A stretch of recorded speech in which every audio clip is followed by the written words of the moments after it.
Our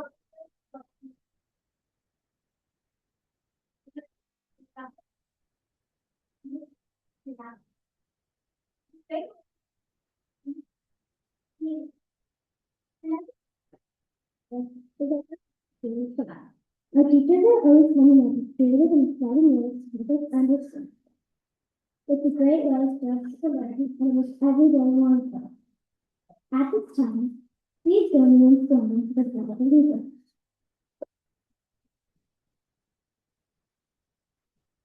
May the United Heart and ready to pray. I pledge allegiance to the flag of the United States of America and to the republic for which it stands, one nation, under God, indivisible, with liberty and justice for all. Thank you. Thank you very much.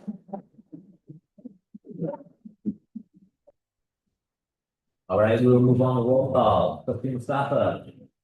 Trustee Duquesne. I'm here. Trustee Jay. Trustee Brown. Here. I am present also. All board members are present. We will move on to the approval of the agenda. Would anyone like to make a motion to approve the agenda? Thank you, Nicole. Was there a second?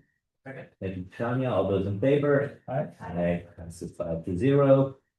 We'll move on to public statements related to agenda items. If anyone has a public statement related to agenda items, please fill out the blue slip in the back and pass it forward. Move on to item 6, the union statement from BEA. Do we have anyone here from BEA? Move on.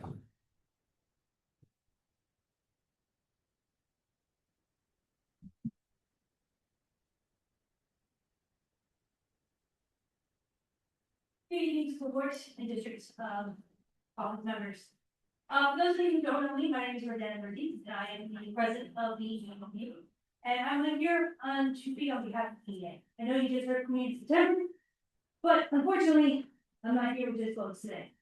While there are some positives, right? We have great PTA across the schools helping in our classrooms and our schools. McKinley had a great, successful, yet again, Harvest Festival. RTI is in full swing at Roosevelt. Jude Lawrence's SEL Focus Monday assemblies and student leadership initiatives, Hoover's new STEAM lab and parent volunteers, and upper grade teams beginning small group sewing instruction. Those successes exist alongside far more serious challenges that we are facing.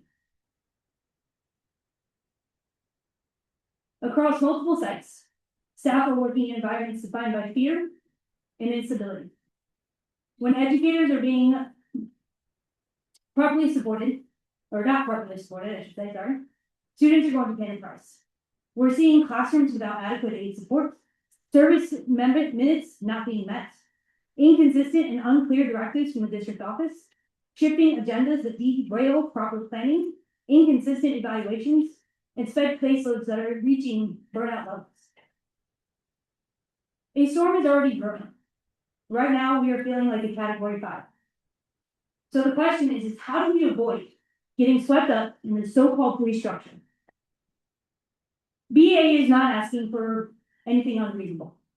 We are asking for what is necessary to do our job well, and what is necessary for the board to uphold its own policies and priorities. We are looking for training that matches our demands for new instructional inclusion models. Teachers, especially in special education, have received little to no training on major instructional shifts. Without proper preparation, students end up overserved in some areas and underserved in others. And everyone is left without clarity or confidence. That is not acceptable.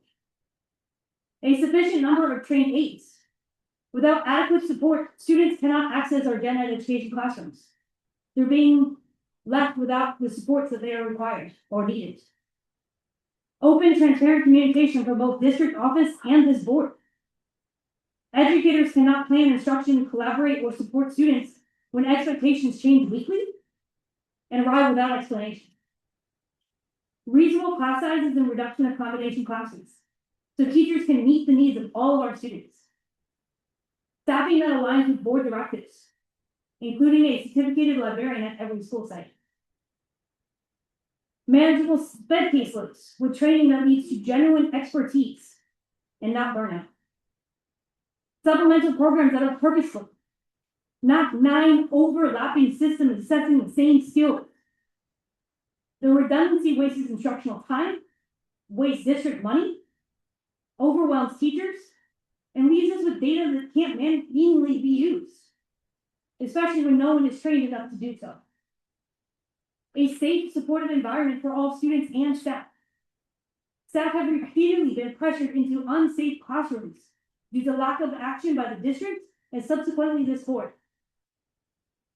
We have also recently seen employees being given extreme disciplinary measures, applied inconsistently and without clear training or understanding of board policies. Instead of identifying and correcting system level issues, individual educators are being punished. BEA is asking for the board to have clear, accurate, and unified directives on discipline policies and how they should be implemented. Educators are exhausted. We're not even halfway through the school year. New teachers in particular lack the support and stability they need to succeed. We are constantly told what to do, but rarely given a why or how or a shared vision as to where we're going. Tonight, I'm asking the board to talk directly to the people who do the work. Listen to your teachers. Contrary to what you may have been told, you can meet with me one-on-one for tea. You are welcome in our classrooms, activities, and events. If the board wants an honest evaluation of how things are going, or the honest assessment of Superintendent Smith's leadership, you have to come hear from the people living it. Because right now, educators are questioning whether this board can effectively govern and whether the next board member appointment will simply be another yes man. That concern is not born from rumor and it comes from lived experiences. We are not here to criticize. We are here because we care deeply about this district and want to see it thrive. However, that can only happen if we start rebuilding trust. By listening to educators and placing their voices at the center of every decision. Together, we have the opportunity to make this district one that we can all be proud of again. This is the moment to listen, act, and lead. Our educators and our students cannot wait any longer.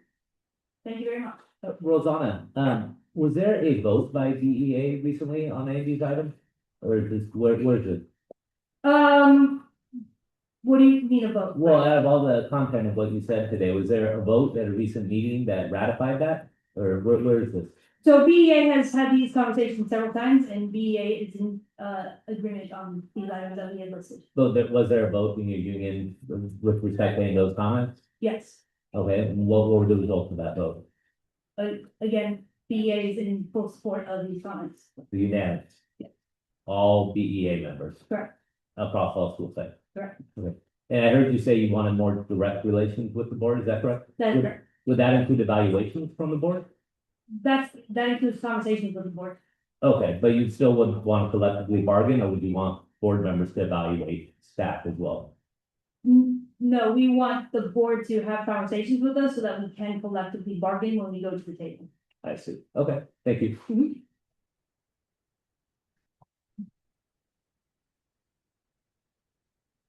All right, we'll go to statement of the Principal Lawrence.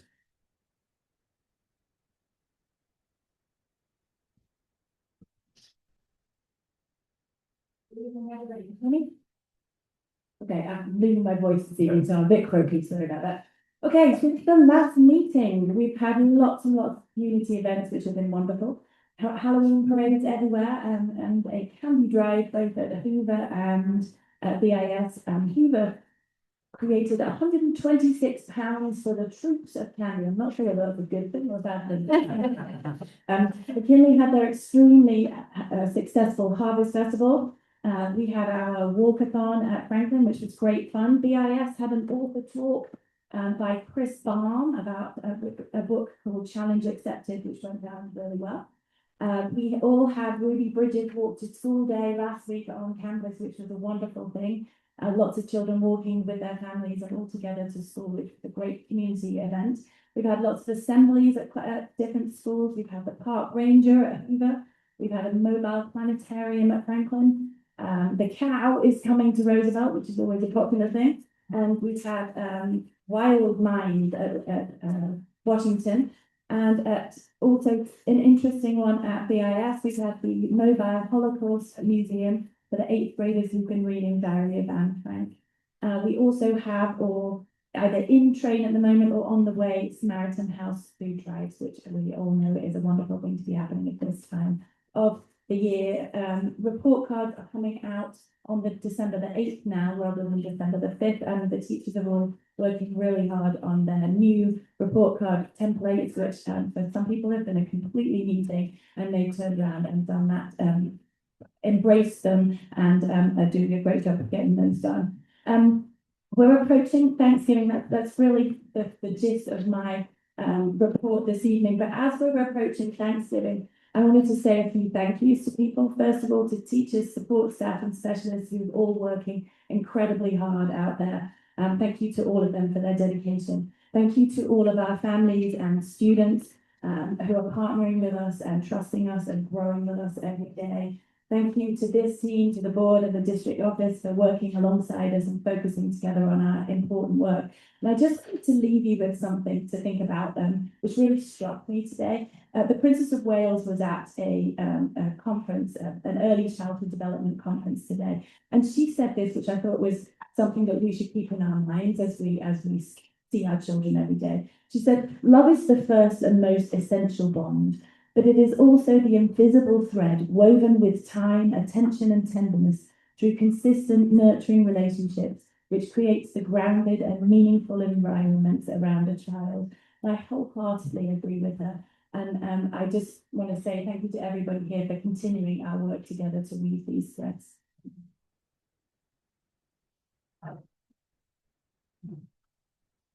Thank you. Item 9, statement of the superintendent. All right, love going after the principals, but they take all of our list, so that's great. In October, we had the great shakeout. We had United Against Hate Week, and Burlingame School District did a United Against Hate shirt this year, which was very exciting. We had a lot of staff and everyone wearing orange, which was a great celebration of our students. We had a Big 5 info night for all of our community to come and learn about Big 5 in San Mateo County, which is our safety platform that we use consistently throughout all of our schools. BIS had their wonderful fall play, which took place the end of October. We had our e-bike safety training on Saturday, which we were the only district chosen in all of San Mateo County for that. That was very exciting. We thank San Mateo County Office of Ed for their partnership and the Burlingame Police Department for that support. We had a board vacancy info night. We had a CDAC information session on IEPs and 504 with Dr. Young from the County Office, Associate Superintendent of the SELPA, and myself presented. And that was greatly attended. It was 21 of the highest. Lots of parents, lots of questions. So that was exciting. Ed Services held their UDL kickoff. I would say kickoff for early adopters on the 6th of November, and every school site had a team, and that was really exciting. It was the same teams from the SIP program from last year. Lots of great feedback on that, and a lot of that has been based around our conversations with teachers and areas where they would like to grow and learn. We had our new teacher training. So if you remember, this is the first year we have a teacher on special assignment in our budget that supports all of our new teachers in the district. And she had a full day new teacher training at the Burlingame Community Center. And then we had different questions come in throughout the day, help train on Tier 1 interventions and supports. So that took place on the 12th. And then, of course, we have the BCE Distinguished Service Award this Sunday night, where we had some wonderful people acknowledged for all their support that they've given to BCE. And then tonight we had the lovely ribbon cutting off that too. So we're very thankful for BCE, and we'll hear more from them later. Thank you. Thank you, Dr. Silversmith. Item 10 is the consent agenda. The consent agenda is a way to consolidate many items that are considered to be routine and don't need a conversation. The superintendent and staff recommend approval of all these items. Now is an appropriate time if anyone would like a further conversation on these items to remove any of them from the consent agenda. Would anyone like to remove anything from the consent agenda? Would anyone like to make a motion to approve the consent agenda? Thank you, Katie. Is there a second? Second. Thank you, Doug. All those in favor? Motion passes 5-0. Move on to item 11A. Item 11A is outgoing board member. We have a portable. What for the mic? No. Crap.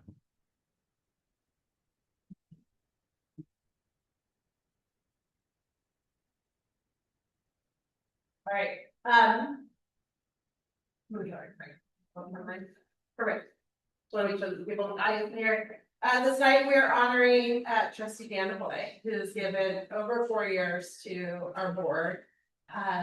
Of selfless time and dedication to lots of students, some of whom have graduated, lots of parents, and many phone calls from people just throughout the time here. And we just really want to say thank you for everything that you have done for us, making sure that we're financially strong, that we're responsible, and that we're making the best decisions for students at all times.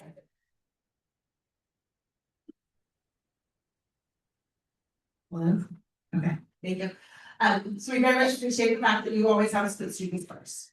From my first times when you came on the board, I would sit there and you would say to me, okay, if I have students that are Latina, where's their math trajectory gonna be? And so all these questions have sat with me through every presentation I had, or Marlon, what you really want to do mariachi, like what's that non-con gonna be? So I just really want to thank you for always asking hard questions, putting us in situations where we are pulling research, pulling more data, and looking at a lot of items, because that has made us all a better district together. And we've gone through a lot of building the SRC during this time, a lot of bond, parcel, and a lot of celebratory things. And you are going to be greatly missed by myself, by the people on the dais, and a lot of our staff. Before I do these, I don't know if the board would like to say anything. Very briefly, Dan, I'm gonna miss you on board. Your contributions have been incredible. Your leadership and just common sense and the ability to hear community and understand, what people care about, but keeping the kids first, front and center all the time. So thank you and And I'll just echo that and say that I appreciate all of your years of service to BSD and especially your leadership and mentorship over this past year with your new trustees on the board. It has been a learning curve for all of us, and we so appreciate it. I'll echo everything that was said there. Thank you very much for helping bring us up to speed on everything that's been going on with the school district. Very appreciated. Dan, I really want to thank you for your encouragement, most of all. About 2.5 years ago, I approached you on the playground at Washington. And so I hear there's gonna be some spots open on the school board. Tell me about that. And you did, and every time I came to you probably 2 or 3 more times after that with questions. And you were always super encouraging. And you have been ever since. I remember that, you were really good at fourth grade too. Yeah, that's true. Thank you, Dan. We have a couple local recognitions that I will pass down to you, and then we have a special performance. First, we have from Congressman Kevin Mullen's office, we have a certificate of recognition. From the certificate from the Board of Supervisors, they've all signed an accommodation for you. And then we also have from the Senate, we have a wonderful frame certificate from Josh Becker's office. So these will all be coming to you. And then Gigi Gonzalez. Fine. Behind me, perfect. And you will see that on behalf of our dedication to Trustee Lloyd, President Lloyd, we used to give books as things are settling. This year, all students are going to be given a mariachi t-shirt for you. So every student in our district will be given a mariachi t-shirt in honor of President Lloyd, and each one of the trustees also has it.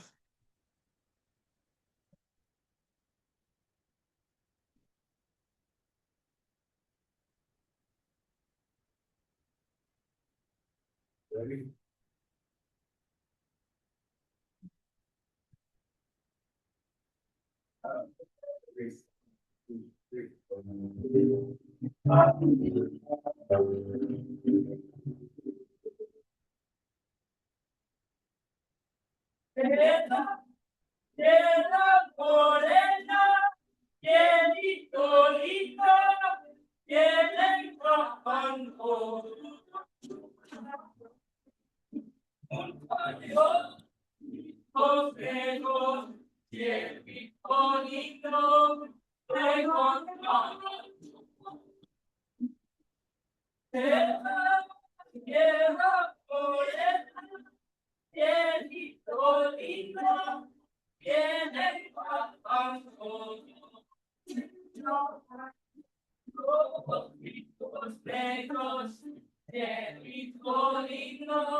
1, 2, 3. Let's do one more. 1, 2, 3. Perfect. Thank you. Thank you.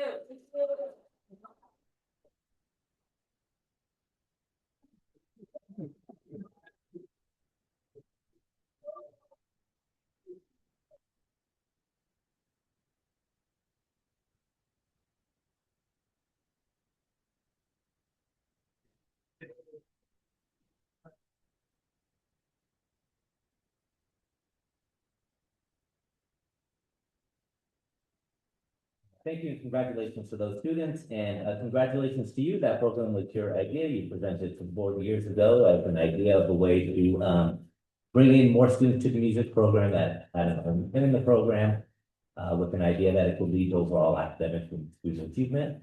Thank you for bringing it. It's kind of my only 2 cents pass on. That's just an example of the work we do.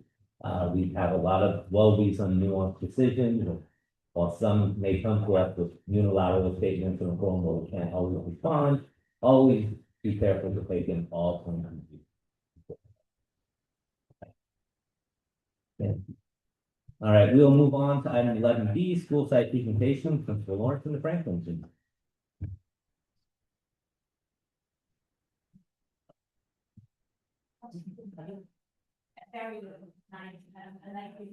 Sorry, Jake, can you hold on, because we can't hear anything you're saying. Thank you. You know what? Yeah, this is last out. Okay, I'm going to say very little tonight. I'm going to let you hear from the Franklin community. First, our students would like to give you a little preview of the winter concert coming up. So much music tonight. I don't know.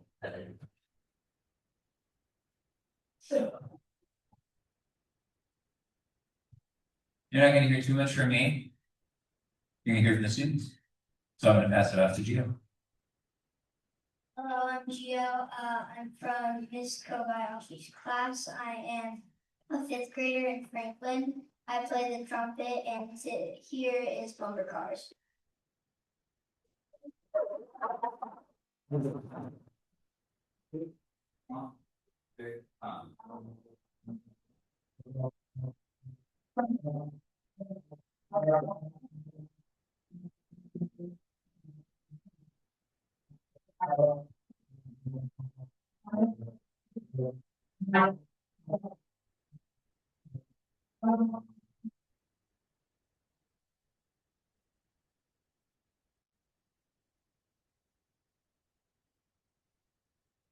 Hi, my name is Marty. I'm in Franklin Elementary. I'm in fifth grade and I'm in Miss Crow's class. And today we're going to be playing the Cabin song. They can't take it. On. Big time ball.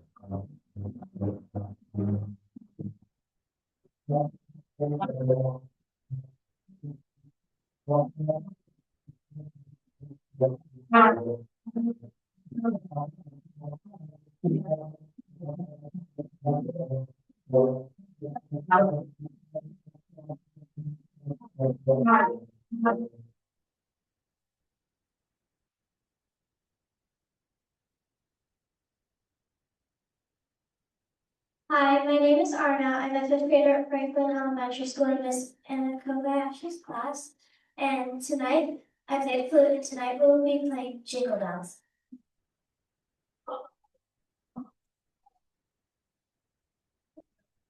Hi,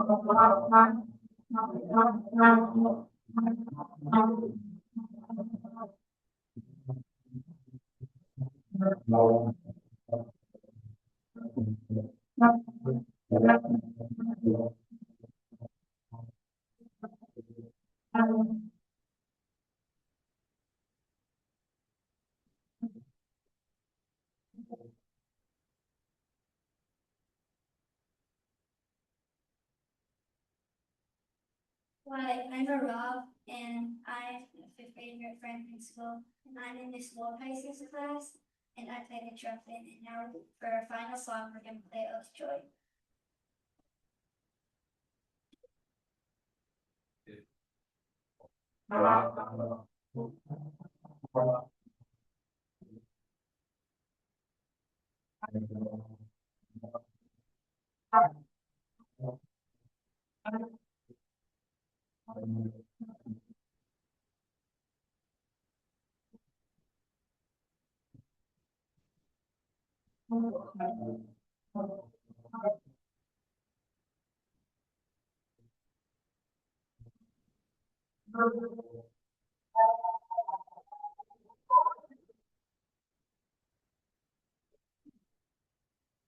Good morning, man.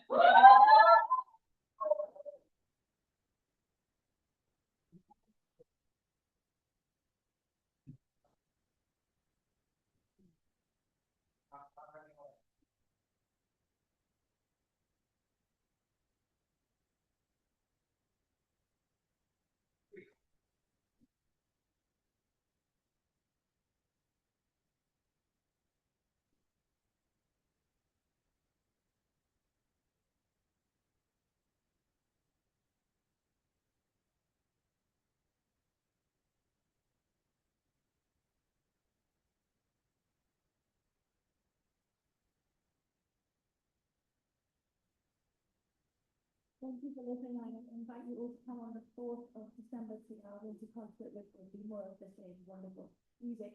It's such a valuable part of what our students experience across ASD, and it's something that the children really, really enjoy, and I wanted to share that with you. Our community members are now going to share with you a little bit more of what makes them a special player for you. Hi. Good evening, everyone. My name is Winnie Wu. I am a proud Burlingame public school parent. My older daughter Alessandra is in kindergarten, and this is our second year at Franklin. My husband and I moved to Burlingame in 2016 from the East Coast. And as first generation immigrants with no close family relatives close by, we often are looking for that sense of belonging in our community. And we have definitely found that at Franklin. One word I would describe Franklin is welcoming. We were very much welcome to the community even before my daughter started TK. Well, before we registered her, we had a lot of questions from Mrs. Lawrence, and she patiently answered them all. We were invited to the school tour, to the Franklin Family Fest, and various PTA events. And when we started at Franklin, there was the first day of school coffee, back to school night, ice cream social. We really felt like part of the community. And this is not just a place of learning for our children, it's become our extended family. And another word I want to use to describe Franklin is responsive. There's the whole communication system from Mrs. Lawrence, from the teachers, from the staff has just been truly exceptional. We've never been in a situation where our emails, our questions or concerns were unaddressed. The community always welcomes new ideas, new voices, and they're not only accepted, they've been embraced. And one last thing I want to say is that my daughter, Alessandra, is such a proud Falcon. She wears her school t-shirt to various birthday parties outside of the school. When we go out to lunch and dinner, she proudly tells everybody she goes to Franklin, she's a Falcon. And to us as parents, we really appreciate, and it's just so nice to see that she has found a sense of belonging to at a school that she loves to go to every day, and that is priceless to us as parents. Thank you.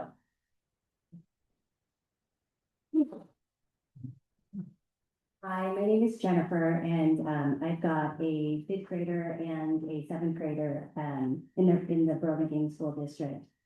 And I don't know if Winnie and I mentally coordinated what we were going to say, but we have a lot of overlapping things. One of the things that definitely makes Franklin shine is its warmth and the way they welcome. So whether you're new to the country or just trying to get your footing, Franklin wraps their arms around you.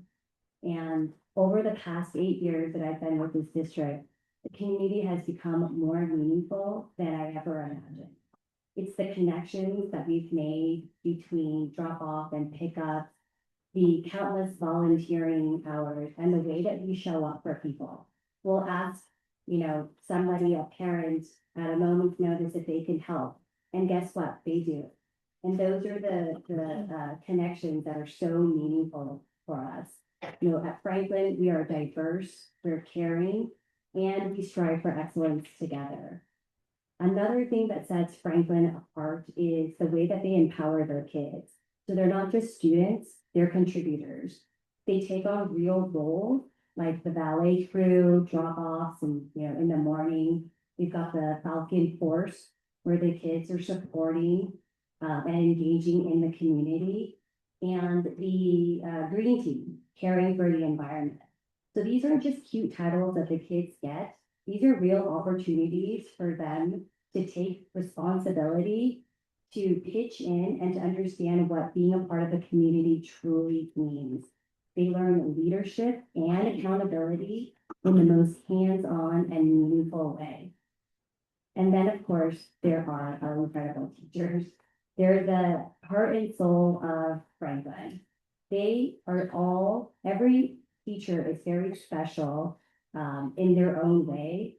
And it's clear that they make every student feel seen, valued, and cared for. I had an experience where my daughter was having a tough time learning how to read. And that teacher sat me down and said, Jen, every child will learn how to read. And we, you know, as parents, we take it on and it's so tough, but they make us feel like, you know, they're doing as much as they can. There's also a teacher that has a special handshake with every kid before they walk into that classroom in the morning. At Franklin, there's so many different cultural backgrounds, learning abilities and disabilities, and these superheroes, they navigate every single day with patience, grace, and purpose. And the kids, they don't even realize how much goes into what these teachers do because they come home every day happy, confident, and ready to go back to school every day. I mean, I know my kids do. And then, of course, there's Sue, our fearless leader. She came in at a time when frankly truly needed a change, was undergoing change, and was the exact change that Franklin needed. She leads with warmth, intention, and unwavering dedication every day. She knows every student by name and the parents too. She shows up for every community event. She's probably the first that shows up and the last to leave. She leads every monthly community assembly, recognizes every single student that gets a falcon feather, and there are a lot of them. She makes Franklin feel more than just like a school. It's like an extension of your home. So in the end, for me, what makes Franklin really exceptional isn't any single program or tradition or event that we throw. It's the people. It's the way this community lifts each other up, nurtures our kids, and reminds us that learning isn't just about academics, but it's really about the heart. We are so grateful to be a part of this community. It fills our kids with confidence, kindness, and we're so, so, so proud to be a Falcon. Thank you.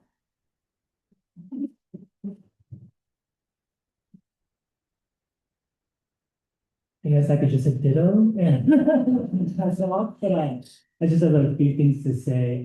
So my name is Dennis, and my son Dayton goes to Franklin's his second year. And just wanted to kind of share a few thoughts about my perspective from parents and also, I guess, a PTA member. So for me, you know, I kind of reflected, you know, growing up in the US. So I immigrated here with my family in 1989. And so in East San Jose, and I'm just kind of reflecting about my childhood, and how I grew up. And, you know, I grew up in a school where we were not fortunate enough to have a lot of resources. I wasn't even sure we had a PTA or sort of a close-knit of parents who really, you know, worked together to fight for the students for the school. And I remember talking to a lot of my cousins from other districts. They had really nice computers, games during breaks so that they could play with. And for me, my art school, we had one laptop, actually not, one computer, IBM computer with Oregon Trail. You know, I'm sure you guys remember that game, but then I remember taking 5 minutes, you know, each student, you know, get to play and then during certain days. And I remember just kind of thinking back, oh, wow, we came a long way with my kids now, you know, right here in Franklin, they're very well resourced. And I think the resource really comes from the close sense of community. You know, very supportive relationship among the students, staff, families, and the broader community. And I was able to really experience it during my, you know, my first foray into the PTA board as fundraising, and where we had to together walk on one of our biggest fundraisers of the year. And not only do we succeeded our goal, but we actually exceeded by 10% this year, so our goal. And it's not really about the monetary that we raised, but I think it's just a sense of community. And I think for me coming in, just realizing it's a big task to take on to walk-a-thon. And when I talked to Winnie's our PTA president, just she was able to rally all the parents together to really help out at this big event. And just thinking about just setting up and coordinating, getting the music play, everything just in place, and just sending out emails for fundraising. It's a big task, and I was able to kind of feel that sense of community, the support, wasn't all just on me, it was all the parents, all the volunteers come together to make this happen. A really fun afternoon for our kids. Next is really the commitment to excellence, just really high academic standards and a dedication to continuous improvement. The teachers really go above and beyond to help every student succeed.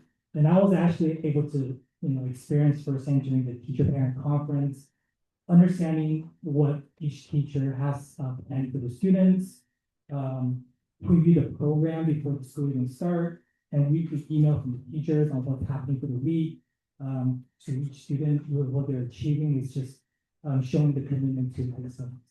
Lastly, just a student-centered environment, focus on developing the whole child, not only academically, but also socially, emotionally, and just opportunities for students to really explore their interests and growth. And I was able to see this firsthand through the enrichment programs that we were able to do for a lot of the students.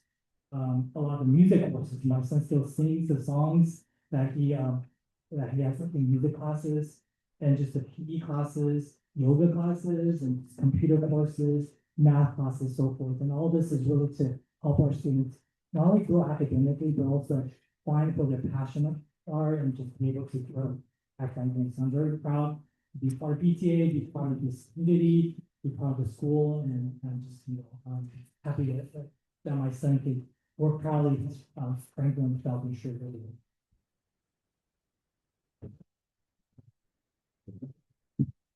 Oh my goodness, you guys are just I hope you have a lot more to say. My name is Melanie Lori, and I teach TK at Franklin. I've been in the district since I was the only low TK teacher, believe it or not, we've come a long way.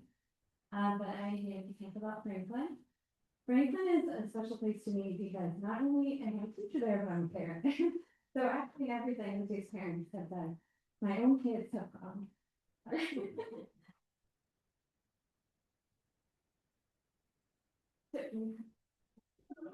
Yeah, I know, yeah. That's one question. Okay. Okay, I wrote something and then I deleted like half of it, but I didn't want to do long, so I apologize. Okay, Franklin is a very special place for me. I started teaching at Franklin in 2004 when I was 24 years old. In a classroom right next door to a Burlingame legend, Mickey Murphy. She was my wise and caring mentor. She played a role as a second mother. And a role model to me, and I know she did for so many other people. I still think of her wise lessons, which is finding a way to have fun every day with your students, going to eat in the lunchroom with your coworkers for friendship and support, and always staying open to learning new things, no matter how long you've been teaching. I think of her almost every single day when I teach, reminding myself why I joined this profession. As with any place, Franklin keeps changing, growing, and making adjustments with the times. I have made my very best friends and mentors here. I've pushed myself to learn new things every year, and I can honestly say with confidence that Franklin is as good, if not better, than I've ever seen it before. We have a truly gifted leader at the helm, Jude Lawrence, who inspires us to be our best, to put our students first, and to always be there to support one another as a staff and as a community. We have an unbelievably talented and hardworking group of teachers, every single one doing their best with professionalism and empathy to continue to set new goals and work hard to support each other as a whole team through professional learning community. To reach those goals and to work through challenges that we face together along the way. It's a caring place, a special place, and a place that I am grateful to come to work at every single day.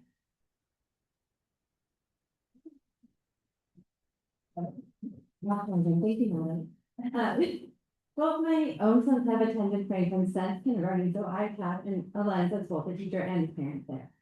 I have one BIS here in sixth grade, and I still have a student that's in fourth grade.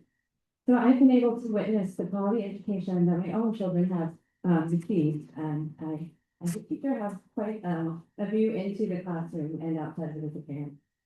I really appreciate the strong sense of community that Mrs. Lawrence has been able to build somehow seamlessly amongst the teachers, students, and family. The teachers' voices are truly valued and including in decision making at Franklin. And I'm very grateful to work in such an inclusive and supportive environment.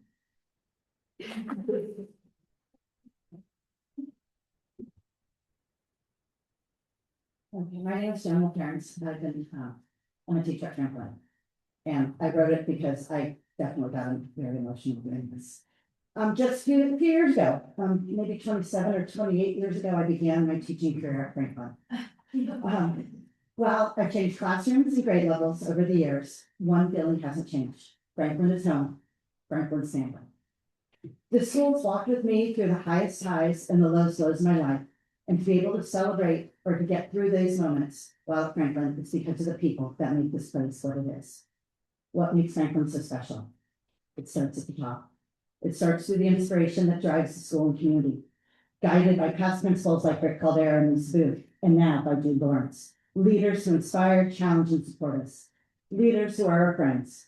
Leaders who bring out the best in us and bring the best in you as a teacher, challenging and as always looking for professional learning to take you to that next level in our teaching. From the days of Stephanie Harvey and Debbie Miller, of reading comprehension strategies, to the one who 4 years ago sent me to a PLC conference and took me out of my comfort zone and introduced me to something new. You know that saying, you can't teach an old dog new tricks. Well, have Jude Lawrence as your boss. One who is always inspiring, challenging, and driving me to do better, wanting to do better. She leads by example. She leads with a vision, with heart, and with goals. Standards for Franklin and for now and for the future. Franklin's strength is also in the staff. The people who show up every day with heart, professionalism, creativity, and a deep belief in our kids. In the past, we'd walk in the doors and be greeted by that New York spirit and energy of a Marianne Waterman. And today you're greeted with the love, passion, and kindness of Stephanie O'Day. Stephanie welcomes you. She's excited that you are here and deeply cares about you. It doesn't matter who you are. She loves you and wants to help you and for you to be a part of our Franklin community. It's the teachers of the past, the Mickey Murphys, the Elaine Moores, the Lori Greedies, and many more, who set the example of being passionate, professional, devoted teachers who have supported and were invested in their colleagues and in their students, raising that bar of excellence and setting examples for what you wanted us to strive for. Today, Franklin is our amazing teachers, dedicated, hardworking, who are collaborating, challenging, educating, pushing each other and the students to that next level. Stop and look at the staff and our years of experience, at the longevity of the Franklin tenure. Committed because Franklin is home, Franklin is family. And then there's all of our families. Families like the Currys, the Claremys, the Colsons, the Kostis, the Insurers, the Petros, the Leffens, the Buells, the Dillis, the Busquets, and so many more. And I apologize for not naming you all, but we do have to have one at some point. They have partnered with us, encouraged us, and trusted us with their children. Families who have given their time, their energy, and their support to make Franklin that special place. While there are so many examples that I can share, and I promise we're almost done, but we are going on and we will go soon. One parent has story captures it perfectly. Jingo.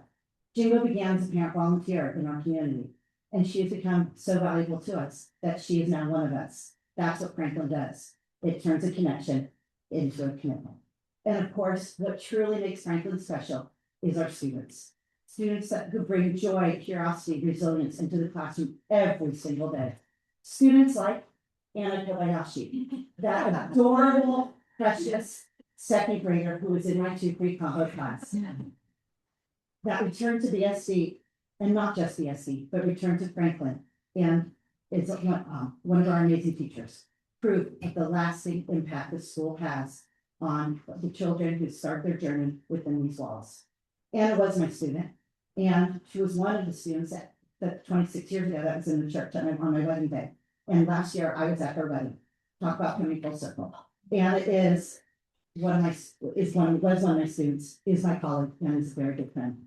Franklin is not defined by a single program or a person. It is designed by a culture that our principal June has guided and created a community together. It's where collaboration is the norm, where curiosity is encouraged. Mistakes are part of learning. Franklin is home. Franklin is family, and I am grateful every single day that we're part of it. I think we can sense the thread of love that's going through in this. I'm not gonna say any more now, I think that's the element, but I would just, say, finish with an invitation to all of you to come down to Franklin. You only really know a school if you spend time there. Come down, spend more than an hour, spend the whole day with us. We would love to see you. And there's a whole bunch of slides so that you can look at at the leisure. I'm very happy to answer any questions you have. Thank you so much for all of you.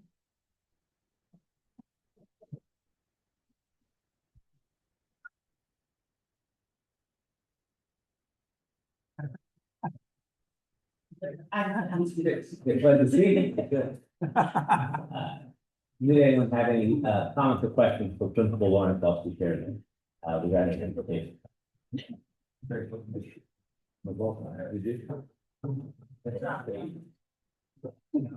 No, thank you, that was great. You know, earlier we were encouraged to hear from different members of the community, to hear how things are going, and it's great to hear things are going so well at Franklin, and everyone's doing happy and great. Yeah. Teachers, staff, and students. I feel so on.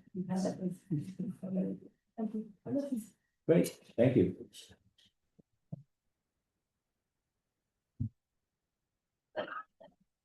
All right, we'll move on to item 12A, administration, Burlingame Community Education, BCE. Good item, Marla.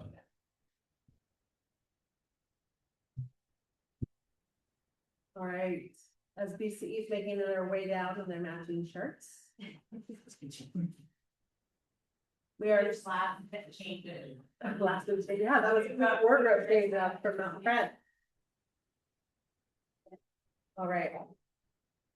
We are incredibly honored tonight to have BCE here for our tech presentation and also just to hear about everything about CE. And then we will have more comments at the end. So I'm going to turn it over to President Faber to start. Thanks so much for having me, Burlingame School District Board of Trustees and staff. Thank you for being here and present.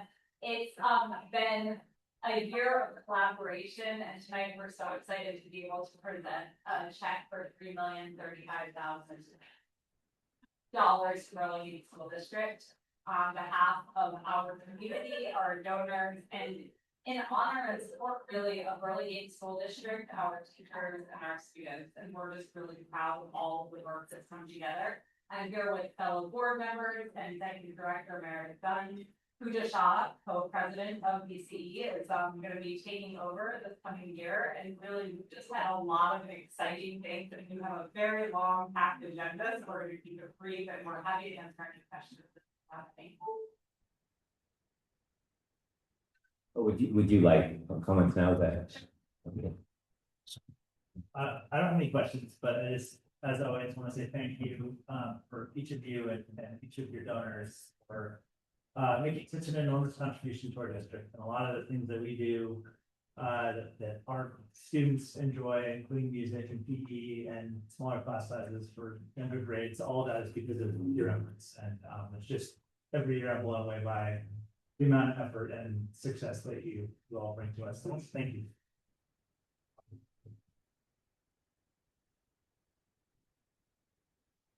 Nicole, former BCE member. And I have seen firsthand how hard you all work, and it's not just for the big events, it's sometimes all day, every day. And I just want to make sure that, you know, it is not going unnoticed. Thank you.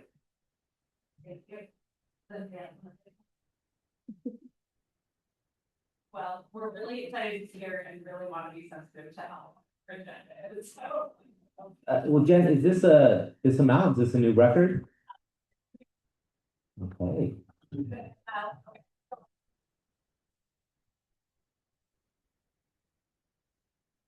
$3,035,000 is the record. It's also representative of the first time in a fiscal year that we've been able to pull money from our endowment fund. And that's really kind of 10 years of work and fundraising. And we are currently sitting on a balance of funds in our endowment campaign that allowed us to pull $75,000 and contribute it to the endowment. So we're hoping to continue growing the endowment and continue our efforts, and this year, July, is our 45th anniversary as a 501c3, and so we're onwards and upwards, looking to, I mean, I'm gonna say it, $5 million for our endowment fund, so really excited about it, and it's thanks to the efforts and the community and really all of the generosity. We all do better with great public schools.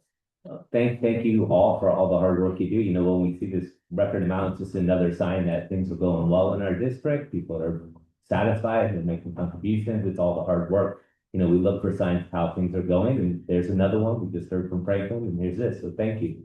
Thanks.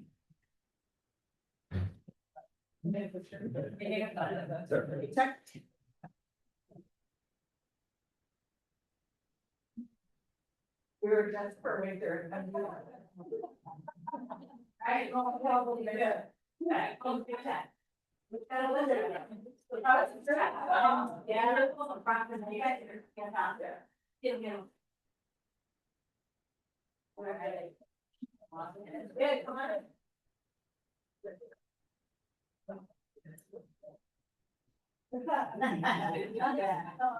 All right, back. I'm gonna take several because then it has to share. 1, 2, 3. You want to know it? 1, 2, 3. And side please. 1, 2, 3. One more. 1, 2, 3. Perfect. Thank you. And do you want just a PCP with it? No, this is great. Thank you. That's all. Yeah. Thanks. Thank you all. Thank you. Yeah.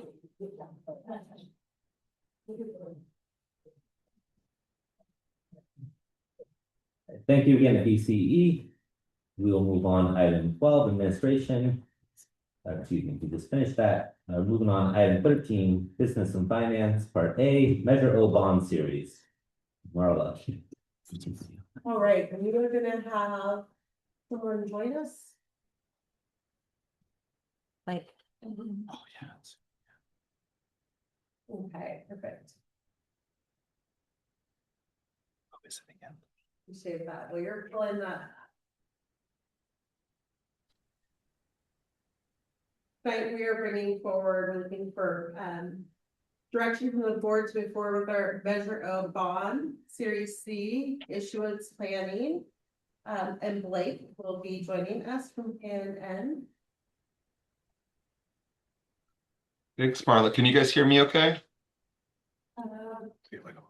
No picture? Can you guys hear me okay? Here. Just a moment, Blake. Okay. A picture for him. He needs to put a picture.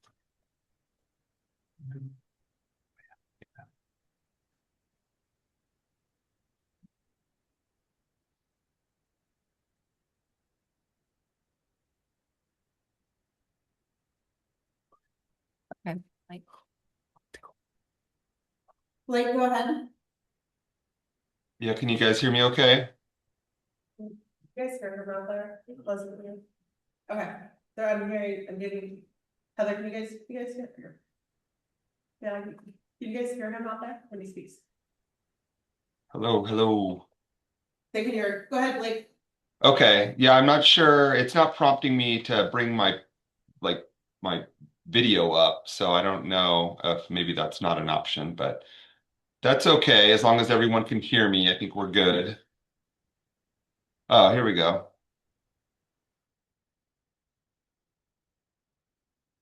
We have your presentation up, Blake, slide, the cover slide. I don't know if you want to. Okay, I think we got it. I was able to join as a panelist, so I think my video is working. Hopefully the audio is working okay. Yeah, just a short presentation for the board this evening, you know, in light of the following agenda item being a resolution to authorize the final series of bonds from the Measure O authorization, just to give the board an update as to where the entirety of the bond program is at. And so for those that I haven't had the opportunity to meet, on the first slide is just a brief introduction of the district's, I would say, core bond financing team members. I don't have control of the visual So I don't know if we want to switch to the first. First slide has cycle PNN and BWK, so that's what we're showing right now. Oh, no, we're not. Kirsten's changed it. Okay, there we go. Slide 1. Yep, that's it. Yeah, slide 1. Just a quick introduction. For those who I haven't met or haven't seen in a while, I'm one of the principals at K&N Public Finance. We have the privilege of serving as the district's municipal advisor. Really what that means is we protect the fiduciary interests of both the district and the district taxpayers. You know, when we're going out to issue long-term debt, we're trying to secure the lowest interest rates or borrowing cost for the bonds. We're negotiating fees with other players. We're trying to minimize the cost of borrowing, really for the benefit of the taxpayers who continue to be gracious enough to approve these voter authorizations. In addition to K&N, we have Stifel, who serves as the bond underwriter. They've been a longtime partner with the district. The underwriter is really the liaison with the marketplace. They're securing investor orders when we're trying to sell these bonds to those usually institutional investors, although there are some retail investors that may participate as well, that will ultimately offer the lowest interest rate that's available in the market. And that's all reviewed through the lens of K&N, again, as the municipal advisor. And then DWK is serving as bond and disclosure counsel. They really make sure that we're adhering to all of the federal and state laws. They've drafted the documents that are on the following agenda items. So that's really the core partners, I would say, that are working with Marla and Jennifer through the issuance process. On the next slide, just looking at, again, I had made a comment about how gracious the voter base has been in Burlingame, and that certainly is highlighted here. You know, going back to the early 90s, there have been 6 separate voter-approved bond authorizations that have helped to fund facility improvement projects over the past 3 decades. Right now, really we're showcasing the more recent bond authorization, Measure O, which was approved back in March of 2020 for $97 million. The first series was sold in 2020 for $33.5 million. The second series was sold in 2023 for $38 million. And so we have a final $25.5 million that we're currently putting forth to have the board consider approving so the district can continue on with projects that were approved in alignment with the Measure O authorization. On the next page, it really kind of encapsulates where the cumulative tax rates are at for all of those prior measures. You can see in the graph where the current tax rate sits just below $60. That encompasses bonds outstanding still from the 2007 Measure A, the 2012 Measure D, which is that bright green, the 2016 Measure M, which is more of the teal, and then the Measure O debt is in the bright blue at the very top, with kind of the green layered on, that representing how we're anticipating structuring the final Series C bonds from Measure O. We're anticipating tax rates to just barely crest over the $60 mark. And then once the Measure A bonds fall off, which still isn't for another 10 years, will we see a major drop. I will make note of the fact that while the cumulative tax rate is sitting right at about $60, if you actually add up the tax rate that voters approved when authorizing each of these past initiatives, it actually totals up to $102 per 100,000 of AV. So the district is sitting well below what voters have previously authorized. And a large part of that is due to really the district's consistent and strong assessed valuation growth. Values within the community have far outpaced what we project when we looked to plan out and size the bonds at the very early onset of the planning efforts. So, those combinations of what I would say conservative bond planning and assumptions combined with just robust growth in the area from a value perspective has really helped to minimize what the cumulative tax rate is that homeowners actually see versus what they've approved. On the next slide, just diving a little bit more specifically into the Series C issuance itself. Again, this is the final 25.5 or 25.5 million. You can see how we're layering it on in the graph at the very bottom there with the Series A and B debt service that is currently outstanding. We're layering this Series C to stay within the $20 per 100,000 tax rate target that was presented to voters. So that's really the commitment that the district made. If voters approve this measure and give us access to this 97 million, our promise is that we will keep this respective tax rate below $20 per 100,000. And we anticipate for the remaining life of this debt repayment of staying below that $20. And in fact, just kind of going back to that chart that we saw on the last page, we're projecting 4% annual assessed valuation growth. Over the last 20 years, the district has averaged 6.3% growth year after year. Over the last 10 years, it's been 7.6% year over year. So if history serves to anything kind of looking forward, I would actually expect these Measure O tax rates to continue falling less and less below even what the chart suggests it would be here. The bonds are being sold as current interest bonds, meaning they're paying principal and interest over the life of the repayment. They're going out 28 years, so roughly aligning with where the Series A and Series B are at. We're adding one additional year onto where the Series B are currently set to drop off. The overall repayment ratio, which means the principal being repaid along with the interest cost of these bonds, is estimated to be right at about 2.1 to 1. So the 25.5 will cost taxpayers overall about 53.67 million in total debt repayment. And so it works very similar to, our home mortgages, just in terms of what we borrow to finance to buy a house versus what we actually repay, which includes both the repayment of the loan and interest cost over the life of the loan. So muni bonds work very similar. I know many of you already know that, but for the sake of the community, if folks are interested or listening, just thought I'd mention that. So I welcome questions along the way, but I'm just going to keep motoring through because I don't see any hands being raised or comments being made.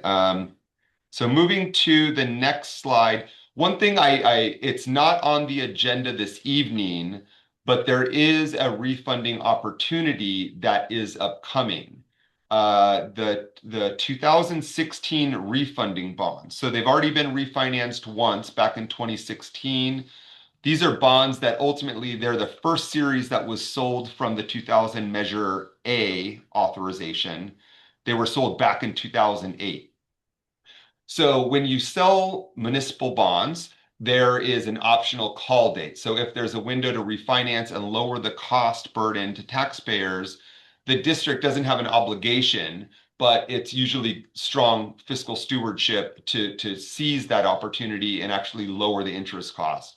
So these bonds currently are sitting at an interest rate of 4.1%. You can see that kind of in the middle of the table at the bottom left, the average coupon of refunded bonds. We're currently estimating that we can lower that 4.1% to 2.245%. So that reduction in interest cost ultimately lowers the burden on taxpayers over the remaining life, which they still go out or will be paid until 2032. So that savings we're currently estimating is about $670,000 over the remaining life, which equates to, in present value terms, about $616,000, or 5.4% as a present value savings relative to the par amount of refunded bonds. that percentage or that figure is usually a strong benchmark that we like to bring up to boards because it gives us an indication as to whether or not the savings are significant enough to make it worth the district's while to pursue a refunding. And the benchmark that GFOA, which is the Government Financial Officers Association, they have a best practices benchmark which looks at 3%.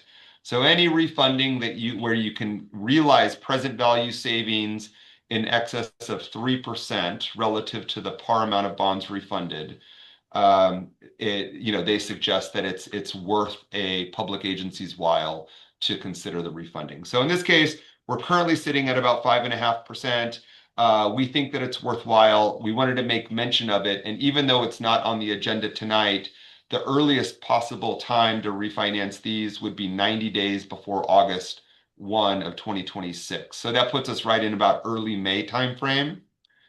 And as we're already going through the rating process and kind of the financing process for this Measure O series, we're trying to piggyback, if you will, this potential refunding in the early part of next year in order to simply refinance and save taxpayers some additional dollars. So if the market moves away from us between now and then, you'll likely not see anything in early next year. If the savings continue to produce a strong savings relative to the amount of bonds that could be refinanced, we will work closely with staff and likely put something in front of the board for consideration in some of the first few meetings of next year, maybe March timeframe. The last page that I have is just our timeline moving forward regarding the new money, the Measure O issuance. Should the board approve the resolution, which is the next item on the agenda, our next steps would be to position the district to price the bonds, meaning that there is a draft of a preliminary official statement, which is attached to the following agenda item.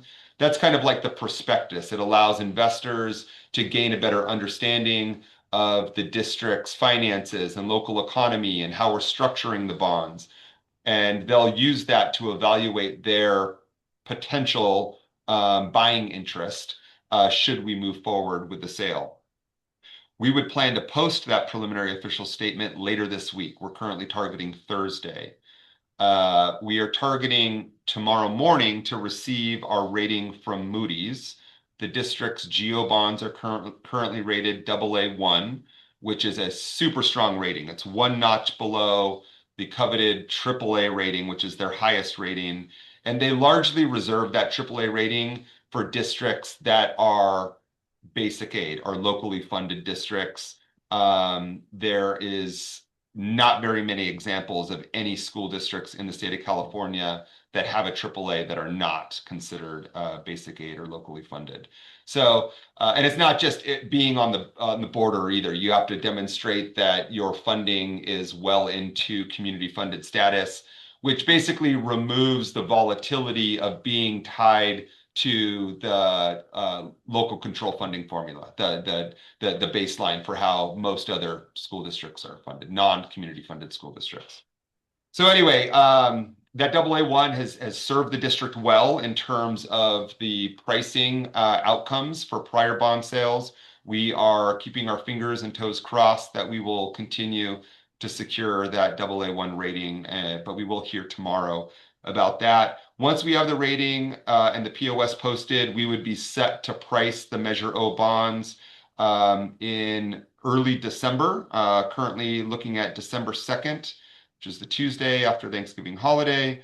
And then the transaction would close 2 weeks thereafter, at which time proceeds from the sale would be deposited into the county treasurer pool and be available for requisition for capital facility projects moving forward. So that's kind of the high level milestone for next steps should the board approve the resolution on the next item. And with that, I will pause, open it up to questions, comments, or turn it back over to Dr. Silversmith. Are there any questions for Blake in this matter? Marley, you presented this matter as an informational item looking for guidance. What guidance are you looking for from the board? At this point in time, it's just informational, and we're recommending, actually the next item, but this is the background information for the next item. Okay, Yes. great. Then we will move to the next item, which is 13B, the resolution authorizing the issuance of bonds. Great. All right, this evening I am bringing forward resolution 2025-26-12. Asking for the authorization from the board to carry forward our third and final tranche of Measure O for our bond series. $25,500,000 aggregate principal amount of the general obligation bonds for Burlingame School District. We're looking for approval tonight to go ahead and move forward based on the previous presentation from Blake from K&N and the work that our team has done in the office. Any questions on this? Would anyone like to make a motion to approve the resolution? I'll move to approve the resolution. I thank you, Doug. Is there a second? I'll second. Thank you, Tanya. All those in favor? Aye. Aye. Motion passes 5-0. Thank you, Blake. Thank you, Blake. Bye, everybody. On the 13C, the Franklin Kitchen Design and Development. Yes, Richard Taronis. Going to be presenting the Franklin Central Kitchen that the funds have been reallocated from the BIS Building 1 modernization project.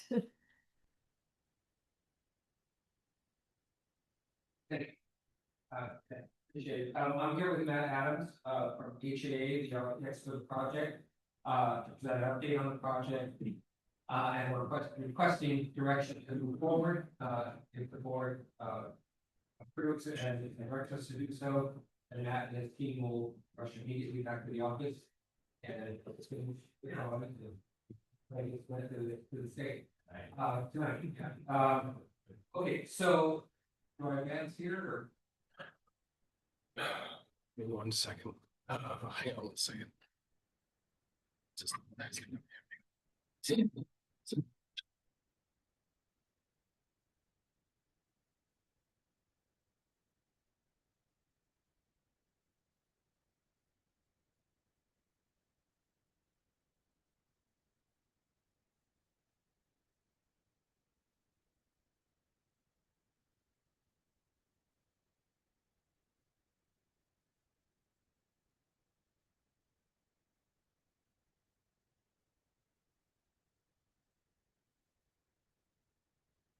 Okay. So, real quick summary on the scope of work. Obviously, we're demoing the existing main kitchen at Franklin. Project also includes a new electric service upgrade for the site so that we can do all electric kitchen.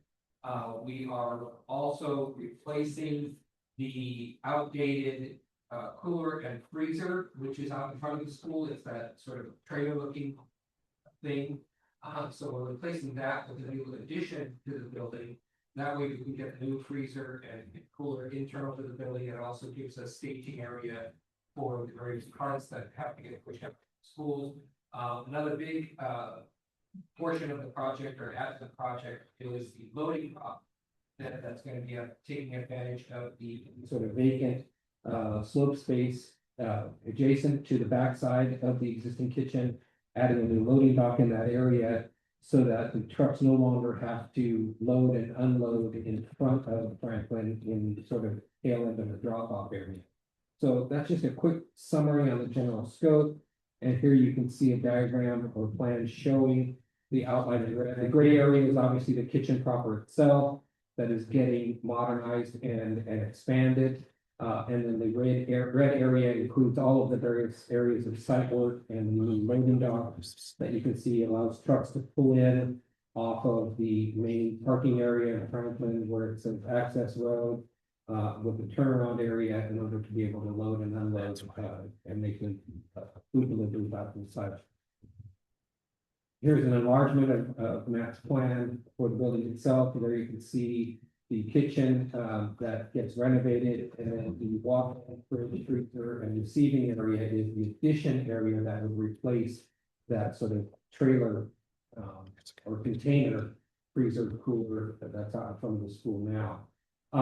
This plan, as you've seen in the board report, we have worked it through with, the food service consultant, that Matt has on their team, as well as working it through with Sodexo so that they could give input. Obviously, they're the current vendor, but they have the best knowledge that we have access to in terms of the day-to-day operations and working through how this new, kitchen renovation would work. Obviously, they're expanding, the capabilities, providing access improvements that are required just because we're touching the building, et cetera. And then here you can see a 3D image that Matt has provided for us with the addition area that has that sort of butterfly slope that heads out toward the front. And here we're looking sort of over the loading dock area where you can see the person that's kind of standing there. Here's the loading dock, trucks will back into these areas here, load and unload and head out to the sites. In terms of schedule, again, if we get direction and approval this evening, then the construction documents will move forward with the DSA submittal at the end of this year. We would be bidding to Rodan. If you recall, Rodan Builders is the leaseback contractor for this project because it was coupled with the Building 1 project previously. So we would be bidding the project to their subcontractors in the spring, anticipating March of next year, with the construction then starting in June. So we can take advantage of the fact that we have the leaseback contractor on board, and they would be prepared to then issue the various packages to their subtrades. In terms of the cost, the direct construction costs are coming in about $6 million. I have to say that that's about 1.5 to $2 million over the estimate that we had when we separated this project out from the BIS Building 1 project. Recall we were in the kitchen in that building. Now that cost for the BIS Building 1 project, that's going to come down, and it's HA as well working on that project. They're working on those updated documents and a cost estimate for that. So if we do move forward, we will have to carve out this $6 million plus the additional soft costs. We will bring that back to you with a strategy on how we would cover this in an updated overall budget allocation summary that we're targeting bringing to you in either December or January. So we want to couple that with an update on the BIS Building 1 project. I anticipate that we're probably going to be coming to you with a request to move some of the funds from the remaining approximate $2.9 million in the overall building program contingency, and request direction from the board to move some of that to cover some of these costs. So that's the cost. Questions, comments? Thank you, Richard. Has this matter gone to the owners committee? We gave an update, a general update on the project, but not the costs. We just got those just recently, so we've not been able to present that to you. Thank you. Questions from the board on this matter? Can you just remind us, or maybe Marla, the plan for food service during this year of construction? During the period of construction? Yeah. Yeah, we've talked generally with Sodexo. It may have to be just sort of outside food that's brought in and sent out to the sites that's done off-site. We've talked about other options of trying to couple with other districts with their food service programs, and try to find a strategy, because you obviously can't replicate or can't put a temporary kitchen in place. It's just not possible in terms of the time period that it's going to take care of this. And Richard, Sodexo has experience. For instance, they just did this in Ravenswood, and they brought in food trucks and worked very closely with the board and the superintendent. Also, to Richard's point, neighboring districts of the high school for PHS actually uses Sodexo too. So we do have close partnering areas that we would be able to. And say that there was one of the trade-offs of moving back to Franklin Kitchen versus building it and building one at BIS, right? Yeah. We- Yeah, that was one of the logistical advantages, to doing it, to build the kitchen over there and then still have this one up and running. But all those things considered, you know, I still have to, as program manager, I still have to say, I think that this is still the better strategy. As you're gonna see when we update you on the BIS Building 1 project, we are achieving what we intended to achieve in terms of the additional electives classrooms, to bring BIS up to par with what it should be as a full middle school. Yeah, and the board considered and approved that change already, so. Yeah, no question. And you coordinated all this with the Franklin principal and instructions to mitigate. Yeah, we brought her generally up to speed. We want to bring her, we want to show you these plans first, and then, if we have direction, then we'll, be showing her the specifics on. Okay, she's on board so far. Yeah. Further questions? And you mentioned that the cost of the BIS, construction there is going to be reduced. Do we have any idea of how much that, is going to offset this? I don't have updated numbers from you. What I will say in short is we had an approximate $13.5 million overall budget for BIS Building 1. So when we separated it out the Franklin portion, we anticipated that these construction costs were going to be approximately 4.5, and then the BIS Building 1 project would come down to maybe around $8 million to $9 million. So we still anticipate that those costs are going to come down overall because we're not building a kitchen there anymore, it's just a modernization. What I don't have is that exact number updated yet. We just know that this, because of the added electrical service upgrade and the added loading dock area, like I said, it's about $1.5 million to $2 million over what we were previously anticipating. But, sorry, you suggested that the combined cost would probably go up when we take that out of the contingency. Correct, yeah, from the contingency. And in addition, you know, obviously can't promise anything, but in addition, because of the kitchen project, we're going to be going out and pursuing kitchen grants. And all electric grants, because we are changing to the all electric kitchen. There's equipment grants that can go after. In that $6 million, there's about $1 million worth of equipment, new equipment that's included in this project. So there are grants available that we'll be working Jennifer on to see what we can achieve to help offset the cost. Any further questions? I guess one last, I would just, you probably, I know you're working with Sodexo, but ask if they can help anything, you know, in kind or otherwise on the project. Because I work with the university, sometimes the food service company will kick in a little bit for the project. I don't know if that's a thing in school districts, but. Sure, okay. Yeah. Good point, thank you. Anything further, Marlo? We'll say. No. All right, would anyone like to make a motion to approve the construction design and cost documents? I'll move to. Thank you, Doug. Is there a second? Second. Thank you, Nicole. All those in favor? All right, motion passes 5-0, or the vote passes 5-0. All right, we'll move on to item 14A, review task force. Grant. Great, thank you, everybody. Wow. Oh, 1 second, I'll get it on there.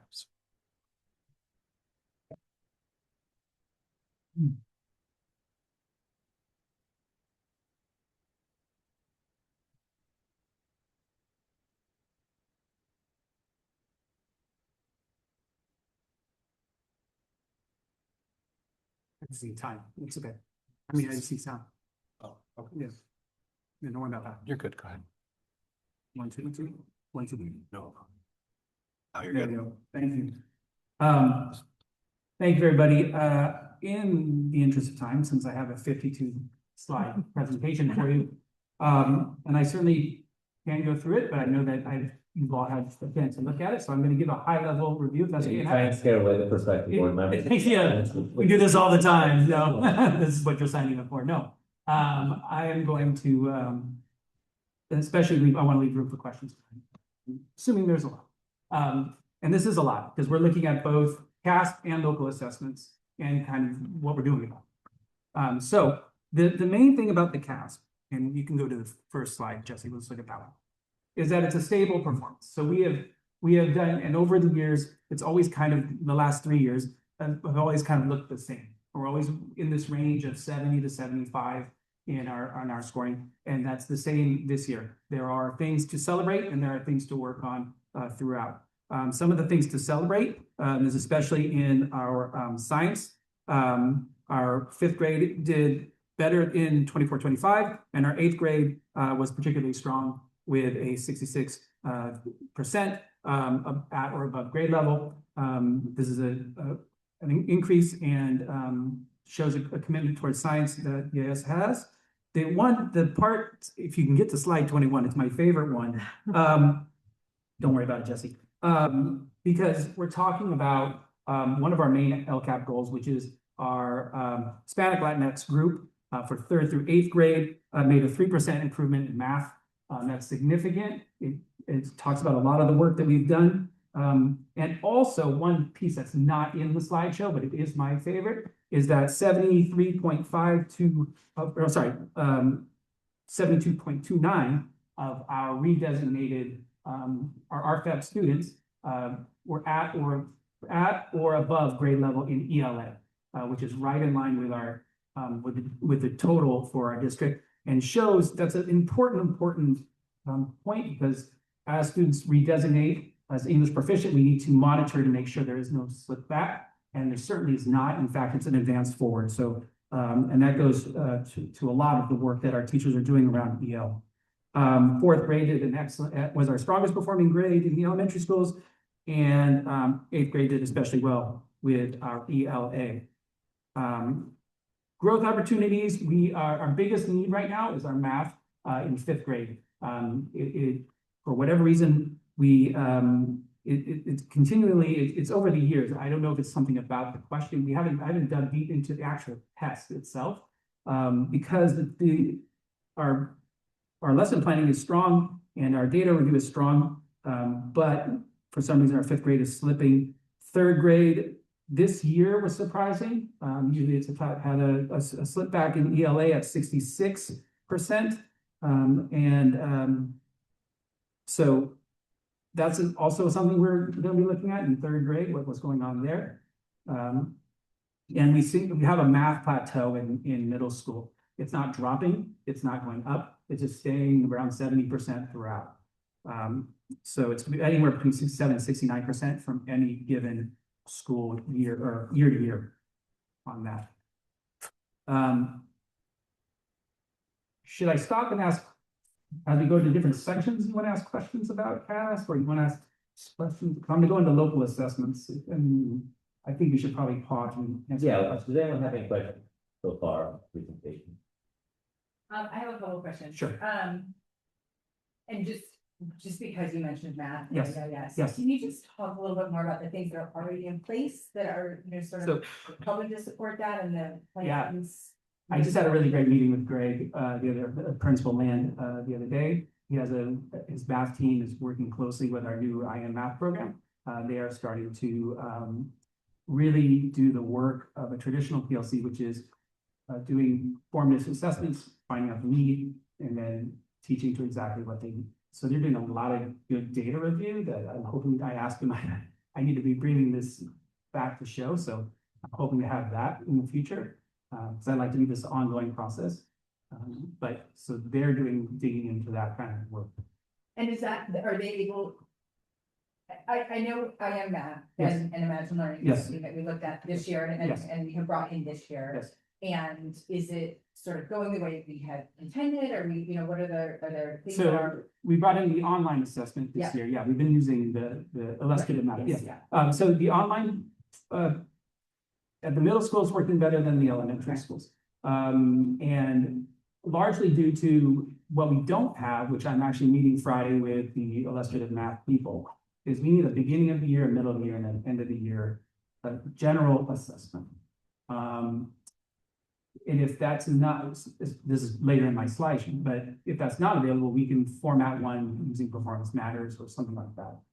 But and that's just to gauge kind of how we're doing and make quick adjustments as we go. The sad part about CAASPP assessments is they always wait to the end, and you don't have anything to do. about it. So the idea is to then give our teacher more tools within that. Yeah, sorry, I know it doesn't have a local. No, it's okay. You'll get It's to it. cool, it's cool, yeah, that's Yeah. fine. Please continue. Okay, so local assessments. And in this one, we're just looking at a merit. There's several other local assessments that we have. And I want the data that you're looking at, or I've looked at, is beginning of the year data. So it's a lot of it, not a lot of teaching has happened yet. So the levels that we're having are still really good, with 46% of the students at or above grade level. And so a lot of people are meeting and exceeding our grade levels just coming in, and we have a large portion. We have to run with, we have 23% of our students that are below grade level. So that is the work ahead of us, is to find those 23%, provide them interventions, and keep tracking, monitoring their progress.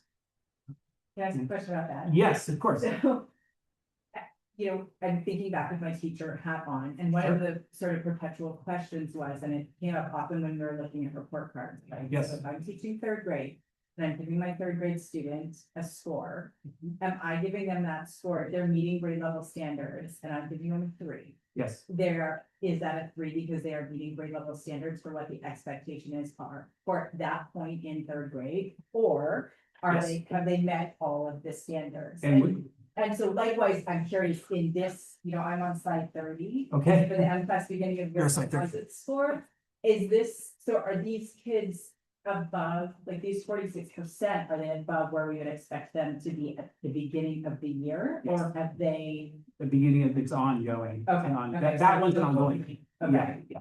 Okay. And it will improve as they go.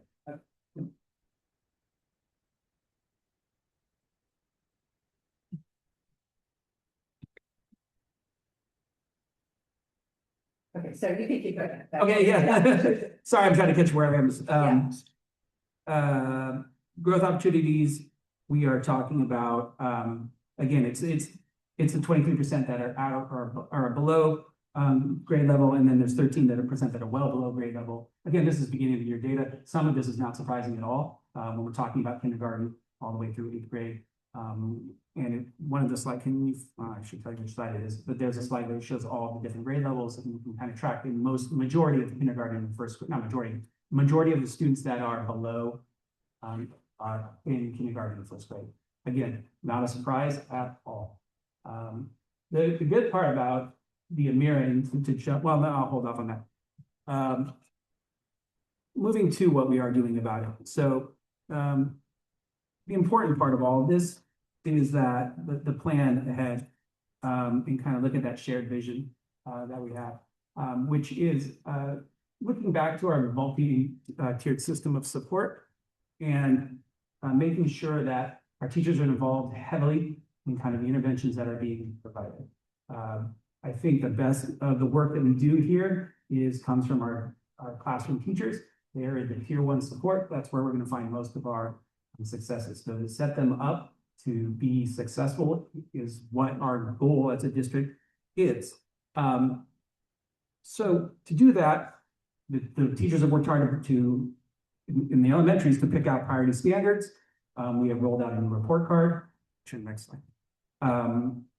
And so we are trying to get all teachers in the elementary, then we are working with the middle schools, or starting to, with getting a common language around what are we talking about? So what standard are you working on? Where are we finding our deficits? And what expertise do we have across our schools? Universal design training is happening. This was, again, it's in the same vein as the CRLP training, which is don't give our teachers just a set program, give them a philosophy and a method, and then they can take it from there. UDL is going to give them that. We're looking to use our district level grade level meetings to do more data review, do more talking about the actual work that's happening within the classrooms. And we've reintroduced data reviews at the sites where I go with Spadarini and we talk to the principal and the archive specialist and really take a high level look at how their schools are doing and make plans for the next week. So those have been highly productive so far.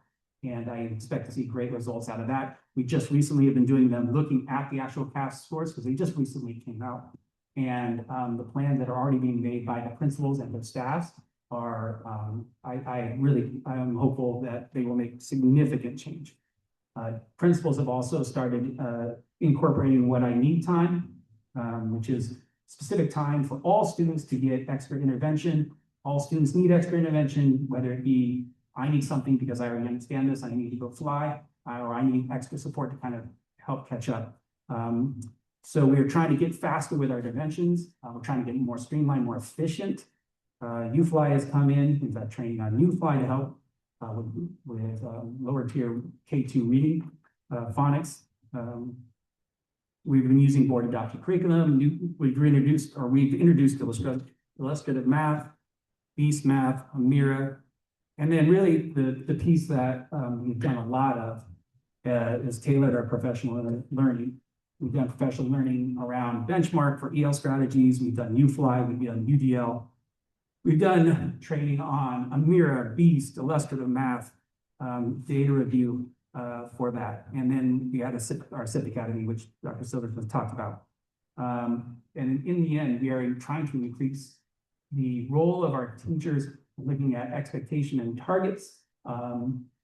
The stagnation of the CAASPP scores especially doesn't sit with me very well. I want to see us move up. I think we are so talented with our teachers that we need to find a system to make them or allow them to thrive with their expertise and bouncing off ideas with each other and seeing what works and using the tools that we're throwing out there to be more successful.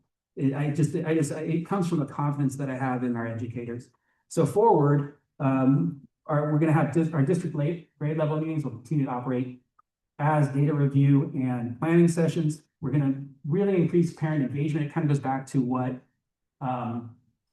Ms. Lawrence was talking about at her site. We want that at every site, and we have it at every site, is to synthesize it as a whole district, to bring our parents in more, starting with tomorrow night. We have a parent night for reading interventions. We will continue the intervention discussions with our principals at the site level. We want to find, we really are, to your question from earlier, we are still trying to search for a reliable 3 through 8 assessment tool that does everything we want it to do. Illustrative math has some strengths, but it's falling short in another few areas that we're as I say, we're having discussions with them to see if they can support our needs the way we want them to support. Luckily, it was an add-on free to try this year, so they are being very responsive to us for what we want. So, And that's the Imagine Learning. that's the Imagine Learning, yeah.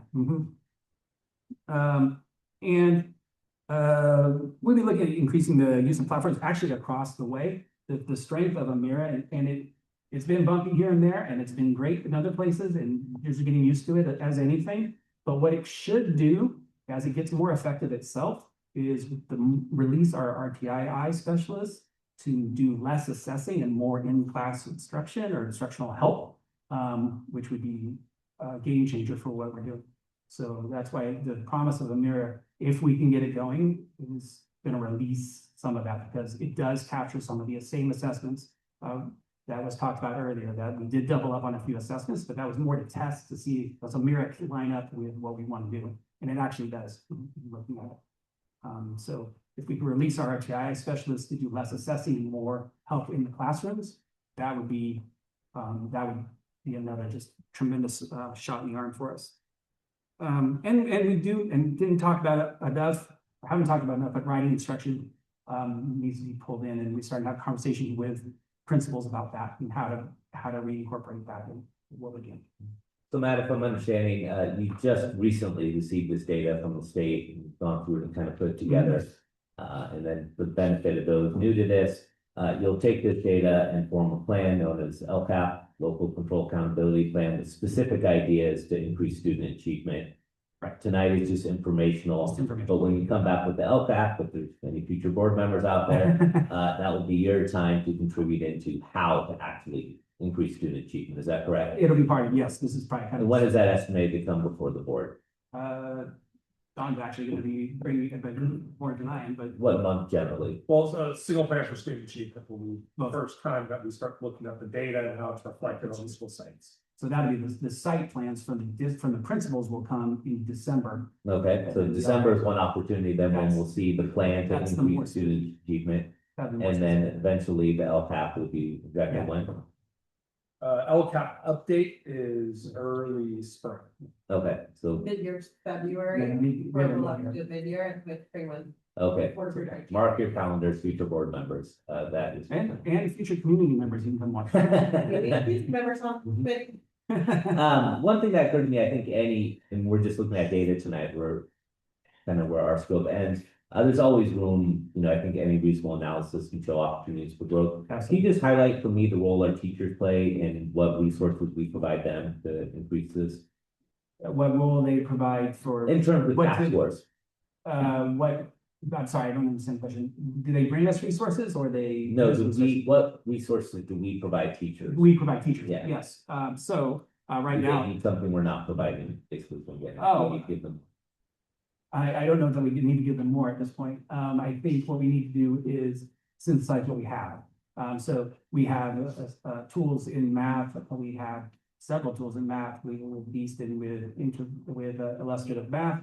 We have a benchmark, as I pointed out, to curriculum. We have a new U-Fly. There's a lot new that we're coming, and a lot of that was from teacher input. U-Fly especially was one that, and U-Fly was specific.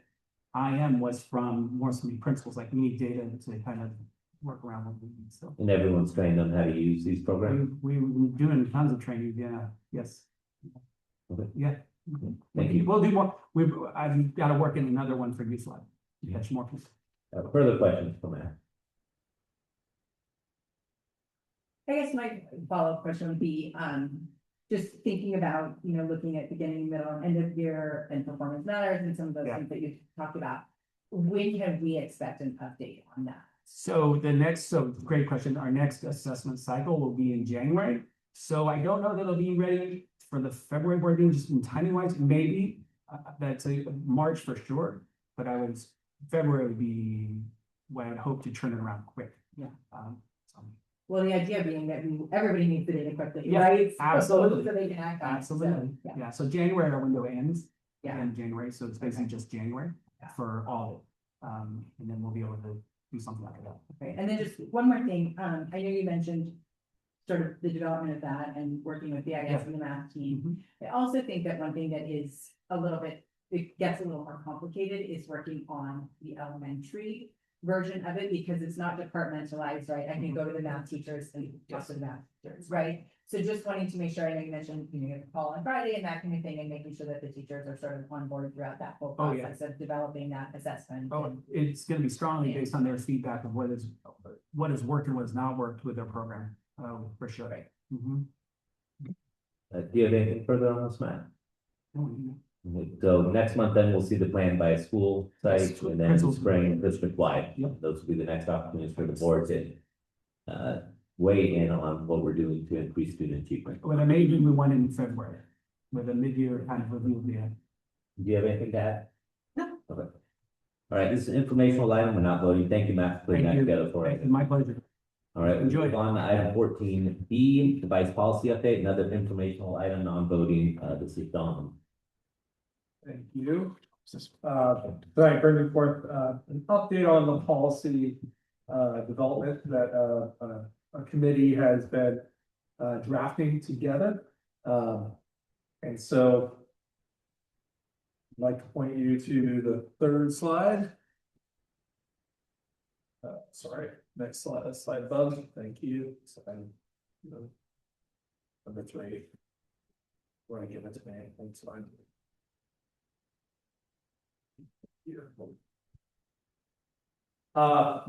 So first is why the device policy. So September of 2024, signed into law was Assembly Bill 3216, which is the Phone Free School Act. This was meant to give guidance and restrict phone use on campuses for a variety of reasons, to improve academic achievement of students, to limit mental health concerns as a byproduct of social media and the use of phones on campuses. Also, to help with the emotional impacts that phones have and phone use have with students. Expectation of the policy of the Assembly bill was for districts to bring together a cross section of their district and stakeholders and come up with ideas for restriction, but do it in a collaborative fashion. There was guidance that clearly stated that we do not want, there's some limitations for what can be done. So students would be able to access their devices for emergencies or perceived threats on their campuses.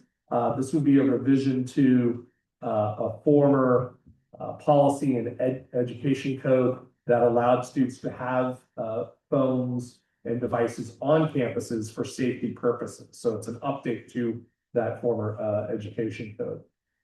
Secondly, students would still have the ability to use their phones if given permission, if it's for academic or instructional purposes. Students who need access to their devices for medical needs will continue, and there would be a requirement in an IEP and or 504. So that's sort of the framework of the why it happened. The Burlingame, we put together a committee of 19 individuals, cross-section of representation from the district administration, site administration, certificated staff, so teachers, classified staff, parents, guardians, and students, all the participants. And we've thus far had 4 meetings with different themes. Most of our meetings were looking at the data from our survey results, which have been shared with the board in weeklies, and we'll be sharing the data results in the more formal policy review as we approach that. So 4 different meetings, and you can see the different themes of the meetings that took place with pretty well representation, with about 60 to 70% of everyone participating. We did, so when we look at and say we got involved, we chose to make sure that we had a pretty comprehensive set of surveys that would go out. Then we would analyze that in our meetings. So the first was our student survey, which was a pretty straightforward 12-question survey to our students, 3rd grade through 8th grade, and taken during class time using their Chromebooks. And some students took it home, but it's a pretty high rate, about 77% response rate. Gave a few examples of the 12 questions that were asked, just to give you an idea of the themes that were, of the questions student facing in regards to sort of how they're using their phone at school, and why would they, or how they're using their device, and whether they have devices, what were their permissions. Next, we had a meeting targeting and looking at our parent guardian survey that went out. It was about a little bit more comprehensive, with 17 and 18 questions separated between elementary and separated with our middle school. And response rate was a little bit less, but it was also a very short window. We were only given about a week to get us that data set back for us to have in front of us. So about a quarter of our representative groups responded. And finally, we surveyed our staff. So staff from a variety, 160 responses, about half of our employees responded. Great data came from that. That was our most recent large gathering meeting. We had of the 4 meetings, we did 3 in person. We did 1 virtually. The virtual meeting focused almost exclusively on policies, the most recent one, where we took and synthesized all of the feedback. We came up with some common principles that guided our work and our conversations. The themes that came across from all surveys and from the committee feedback, from their own personal feelings, but also mostly about what we synthesized from the survey results, there was a demand for or expectation of protection of instructional time. And that the feedback from our families and from our students was that the students had devices, mostly for safety purposes, whether it's a smartwatch, whether it is a cell phone, whether it's a smartphone. Those were mostly for safety purposes, or an after school pickup, coordinating rides, things of that nature. Another thing that came out was social interaction, is whatever policy we were going to draft, we want to make sure that it emphasized the importance for students to interact absent of a device socially with their peers. The next two items is, included with, which is health. We will draft a policy that reflects the health related needs of our students are still protected by whatever policy we draft. And then there was guidance about expected outcomes that are fair and that we could enforce across all schools, and that would look the same for same violation at one school and the next. It would actually be a similar type of response. So this is just an update of where we're at, where we're going. We had a brief, as I said, a virtual meeting to look at and edit draft policy. We're still working through that policy. That policy will be brought to our managers or site administrators for review, with suggestions being made and edited. They'll probably be brought back to our committee team. And then finally, legal will make sure that that there's nothing that is sort of extraordinary in the policy that could get us in trouble in the future. And then that will be brought to potentially December 16th, but most likely the January 13th meeting will be where the first read of the policy will take place. And then and it will be pretty comprehensive. We'll share all the data from the survey results and minutes from our meetings and feedback that we had. And I am open to any questions. Any questions for Don on this matter? Once we approve the policy, when would we expect to start implementing, enforcing it? That's a great question. We know what the end marker has to be. It has to be by the start of next school year. So so could we do? It's really going to be about having conversations with our manager, our site administrators, whether this is something we could start, March 1st or start after spring break, and just to give an example, is that enough time? Initially, I think everyone's goal was, hey, let's try to get this in place before the holidays so people aren't buying expensive phones before the break and things of that nature. And it just was not realistic, and we need a little bit more time to make sure we do it right. I think to piggyback on that, Trustee Brown, and one of the important things is once the policy is approved, there also will be a communication plan and how we work with our community, so that it'll be shared amongst different languages in many different ways, so that we're supporting that transition plan. Yeah. So it won't be a turnkey overnight. Right. To answer your question. Yeah. Okay, so you're gonna bring this policy back to the board December, but most likely January. At that time, the board can vote on edits to that policy, and then you'll bring it back shortly after that in the future meeting for final approval. So again, that would be for next board to decide. Let me ask you the question. One thing I had, as you're going through the next steps, you said you're gonna work with management, school sites, your team at the district office, and then bring it to the board. When you bring it to the board, are you aiming to get a unanimous approval in everything that's in that policy? No, I mean, we'll be open to any feedback. Oh, no, I didn't mean unanimous from our board. I mean unanimous on your side before you bring it to us. Is what we see as your proposed final, is that unanimously agreed upon by all your different? By our site administrators. Oh, I doubt we'll get total agreement on every aspect. Okay. Just like we have, all the administrators don't agree with every ed code that we have to follow. So I don't think we'll get everyone to agree on it, but everyone will know the importance of it. And will you highlight for us what was disagreed on and what was? Because I would imagine the needs at BIS are different than. Right, and that was brought up by the committee.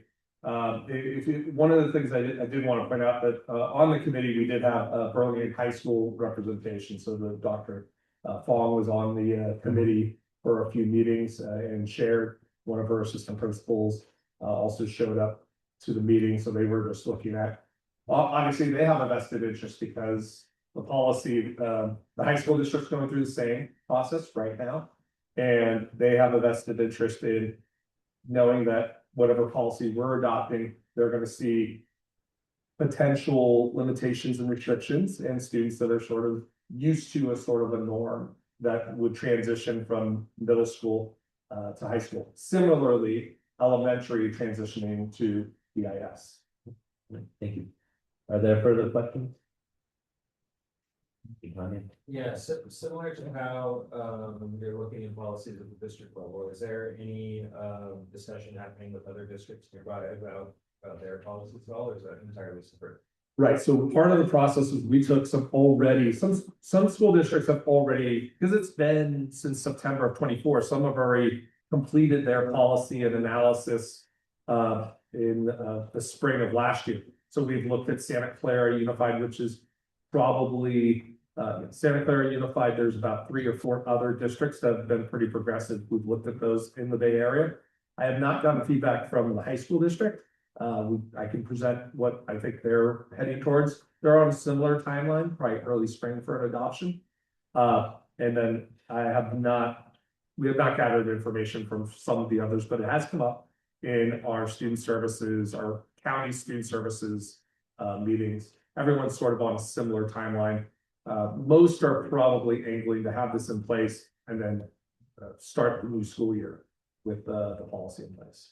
Thank you, Don. Do you have anything further to add? The one thing that I would add is, most of our model policies come from CSBA, they already have built in head code, and they have employers, they've worked around all the information.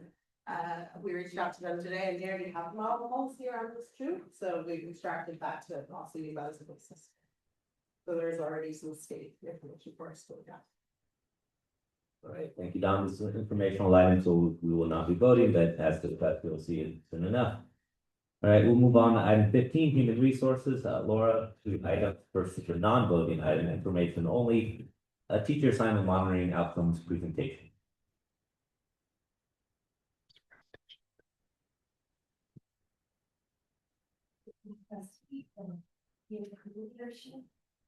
This is a new presentation for us. We were asked by the county to share this information, and because so this is the first time we're presenting to the board on teaching assignment and monitoring outcomes. The data is from about 2 years ago. So we're looking at some historical data that allows us to set a baseline that would be really informative to us moving forward.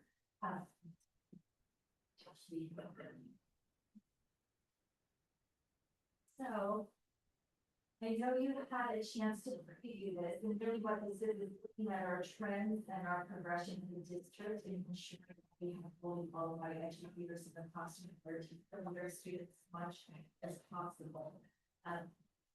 There are a number of definitions for what constitutes a clear teacher, out of the field, intern, effective, and this can get very in-depth, and I'm happy to answer any questions that you have. Some of the key things to understand is for the out of the field credentials. Sometimes those are folks that have qualifications in their coursework, so maybe they're credentialed in math, but they have a lot of coursework in science, and so we approve them to teach a course in science. It means that we're meeting the California teacher credentialing expectations, but the data that we extract from CDE is saying, even though it meets this threshold for the credentialing purposes for CTC, it's not meeting that fully clear credentialed teaching points. You can see in the next slides here, this is specific to BSD and in comparison with San Mateo and statewide averages. So you can see we're pretty much in line. There's a little bump at ineffective, and what's more interesting is as we look at the trends over the years, we had a little dip in 22-23 in terms of our clearly credentialed teachers, but there was a good amount of improvement in 23 and 24, which is also illustrated in this graph. You can see the blue kind of dips, and then below it's smaller percentages, but you can see trends across our additional credential level.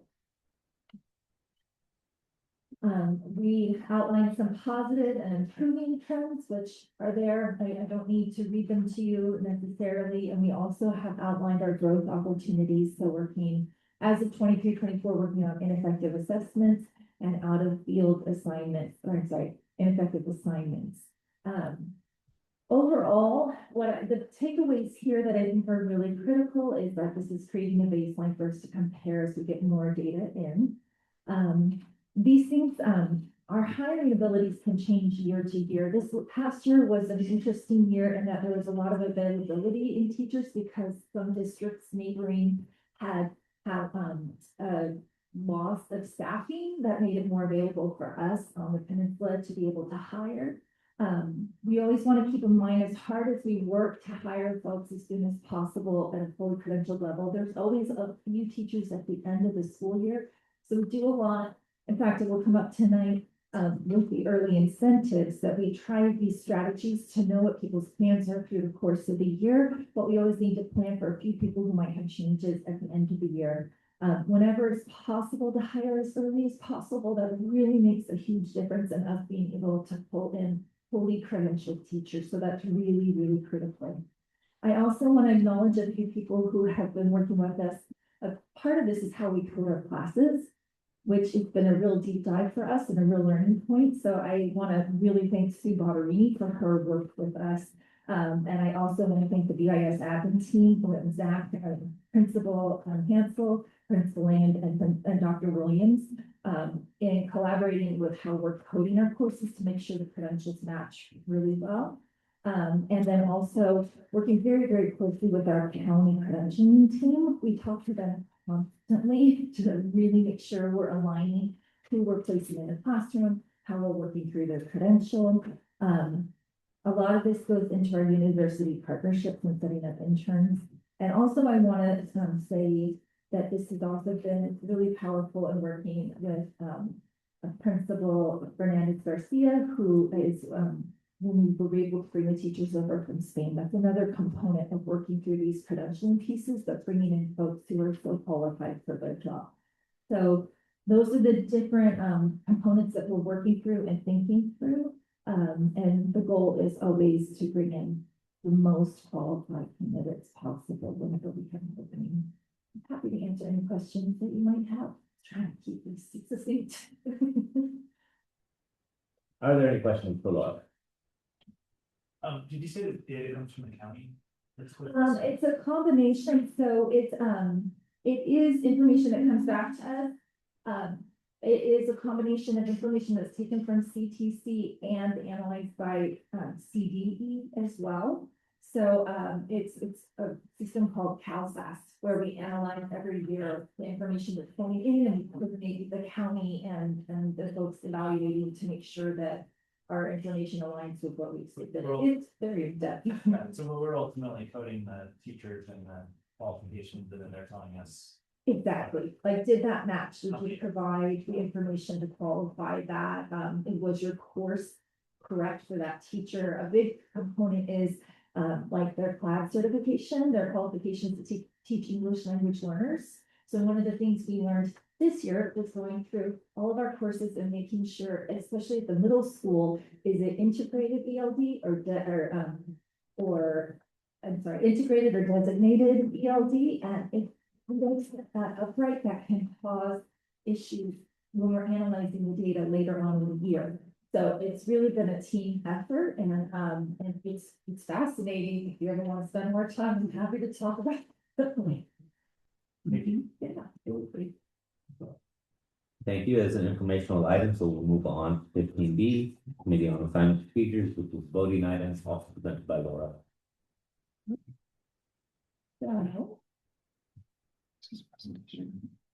We are presenting procedures for Committee on Assignment. Actually, Laura, sorry, this is mine. Correct. Yeah, don't worry, I'm bringing forward the permission of the board to approve committees on assignment for Burlingame Intermediate School. If you remember, we did this last year. President Du Bois and I would sign a statement saying that we are in agreement to form a committee at BIS to look at teachers that have experience in their background that would be reviewed by a committee to be able to teach electives programs. So we are bringing all of those documents forward tonight to be able to form a committee on assignment. To then have the committee look at people so that then we can bring forward those items in a future meeting. And your recommendation is to? Approve it. Okay. Whoever wants to bring those came up. Numbers.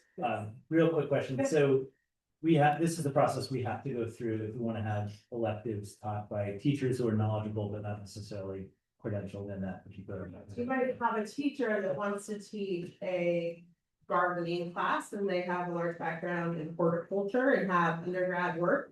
And so a science teacher might join the committee. They're looking at what the course syllabus is, what their background is, what other items come forward. So you can see all the components there. And then that committee, which is comprised of their peers, it's comprised of a specialist in the area, it's comprised of the director of HR, an administrator from BIS, and also our curriculum expert, the assistant superintendent of ed services. They all would bring that forward, so we approve this, then it comes back. Yeah, I mean, it sounds very bureaucratic, but my question is basically, we have to do this. 100%, that's what keeps us compliant. Any further questions?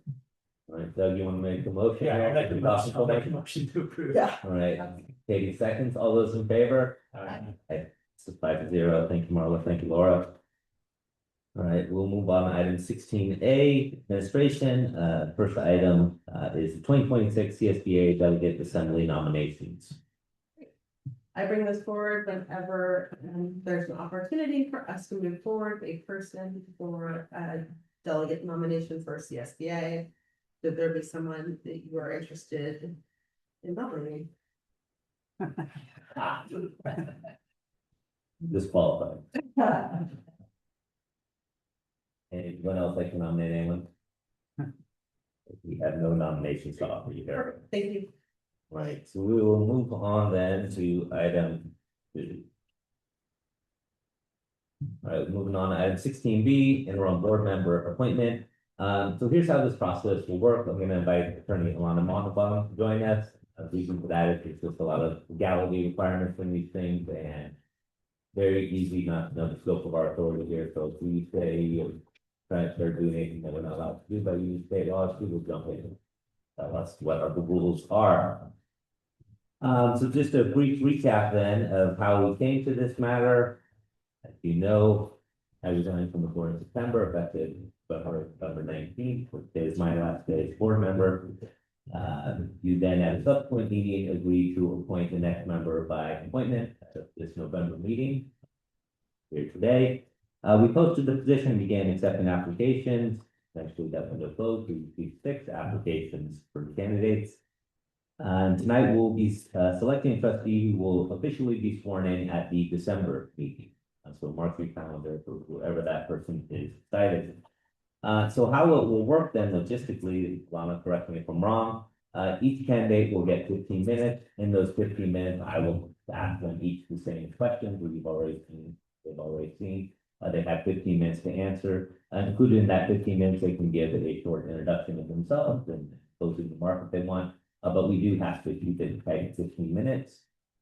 If for whatever reason anybody blurts out an extra question, we have to make sure every candidate gets that opportunity to answer the same question. So be consistent, please. When it comes time to vote, I will not be voting on this matter. I will facilitate the conversation, but I am not a voting member. So we will need one candidate to get at least 3 votes from the 4 of you. After each candidate has answered all the questions, what I'll do is I will ask each of you individually if you have a candidate that's your first choice. It's a yes or no question. You don't have to say a name. If you all say yes, I'll then go through and ask you who is your preferred choice. If you all pick the same person, then we will have a vote. Just note that's a straw poll. You're not subject to that name. If 3 of you have picked the same person, again, discuss it further, but it'll be a way to narrow it at that point. And if there's a need for a further conversation from board members at that time, we will do it. So we'll be finding a candidate. Does anyone have any questions about that? So just on the consistency of questions, so follow-up questions are really not practical at all, No, because we'd have to go back and ask. Yeah. So really, it's the 6 questions, and that's it, the 6 questions. Yeah. And we won't be asking anything. No. It's probably good for everybody to understand how. And all the candidates have filled out an application, you've had the opportunity to review them all wonderful candidates, wonderful things to say, deeply committed to our school. So it's a very tough choice, I'm glad I'm not making. Oh, that reminds me, I do have a question for you, Alana. We have two public comments. Usually, you hear public comments, do you recommend before candidates interview or after? But usually, Okay, so we can do it now? Okay, then we will hear public comment now. The first public comment is from Carol. Carol Oak.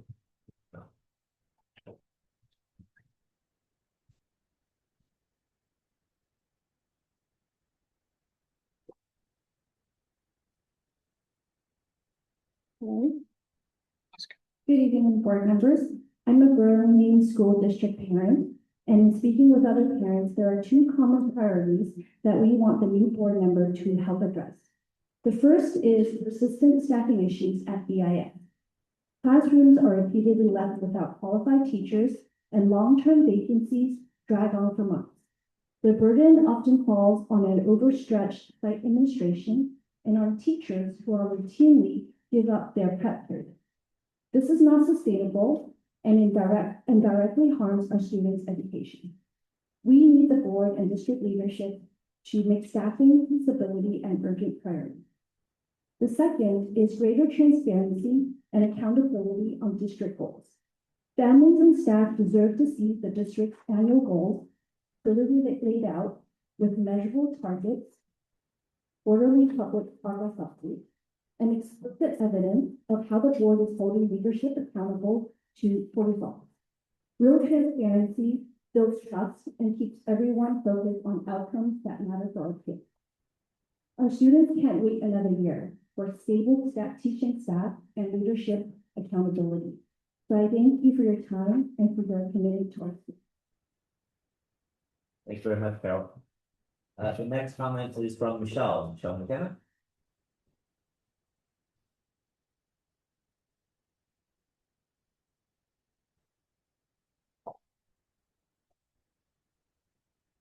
good evening, board members.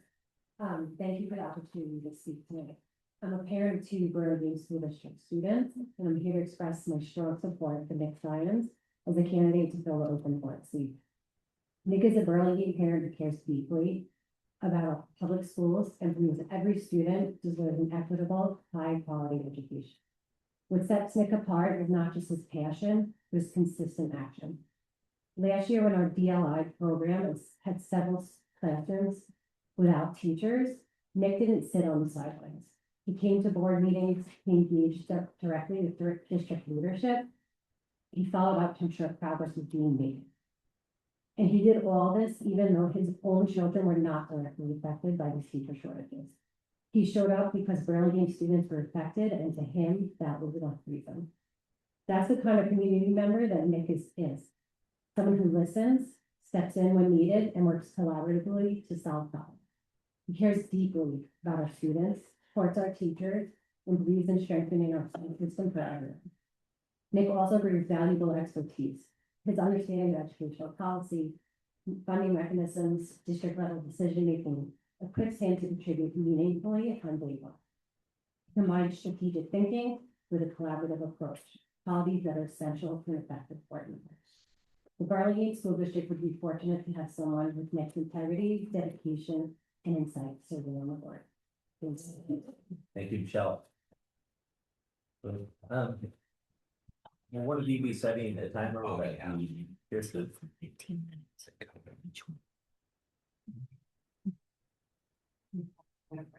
Jesse, what we doing? Okay, just let me know when you're ready. Yeah. So what we'll do, candidates, we'll call you forward in alphabetical order by last name. That's the direction we will go. The first candidate is A. Cow.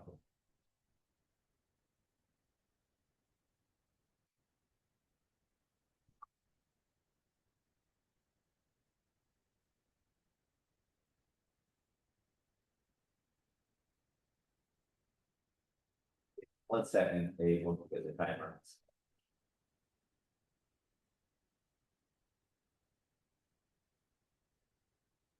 Thank you very much. I'll let you know when to begin. Welcome, thank you for being here. So you'll have 15 minutes. I'll read the questions. If you want to start with an introduction, once the timer begins, you can, and along with the closing statement as well. So we'll begin the time. Yeah, it's good. Put it up there. Oh, okay. Or at least change the monitor so you can see. Yes, You can just rotate that right there. So they can see. The candidates. I can see it. Can you see that okay? I can see it, yeah. All right. Well, thank you very much, Abe, for being here. So we'll go ahead and begin. What do you see as the basic purpose of the public schools? What is the role of the governing board in fulfillment of that purpose? May I give a quick introduction of myself first, please? My name is Abraham Calaban, and I am a parent of a seventh grader here at PIS. I am also a PE teacher in the Burlingame School District. I'm an itinerant teacher, so I look at three different public schools, 2 elementary schools and 1 middle school in the same district. I had a quick story to my son the other day, and I said, it's kind of a weird full circle coincidence. Here, my parents did not finish their education past 5th grade, I believe.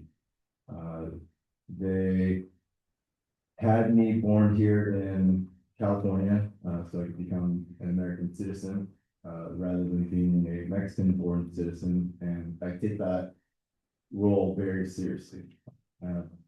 It's an honor to be here, and I think back at my public school upbringing and my middle school education, and I would not be here if it was not for my middle school PE teachers who saw something in me and said, hey, you're pretty good at this thing. And I followed that thing all the way to what I'm doing now. Like I said, am a PE teacher. I started my cross country and track and field program at my school district because of my PE teacher back then, who said, you're good at running and I think you should go for it. And that's the kind of attitude I take towards my teaching. I want to find that special thing inside students that allows them to make the choices to be the person they want to be. And again, if it wasn't for my public school teachers, I would not be. Thank you, and I'll just repeat the question. What do you see as the basic purpose of the public schools? What is the role of the governing board in fulfillment of that purpose? The basic purpose of public schools is to provide people of all backgrounds a place to learn, foster critical thinking skills, and develop positive, independent, social, and civic values. Public schools should be used as a safe public space for all students. The role of the governing board is to listen to public interests and make decisions based on input from the community, school staff, and other stakeholders. They serve as positive representatives of stakeholders at large. The school board hires a superintendent and sets district policy, budget, and goals.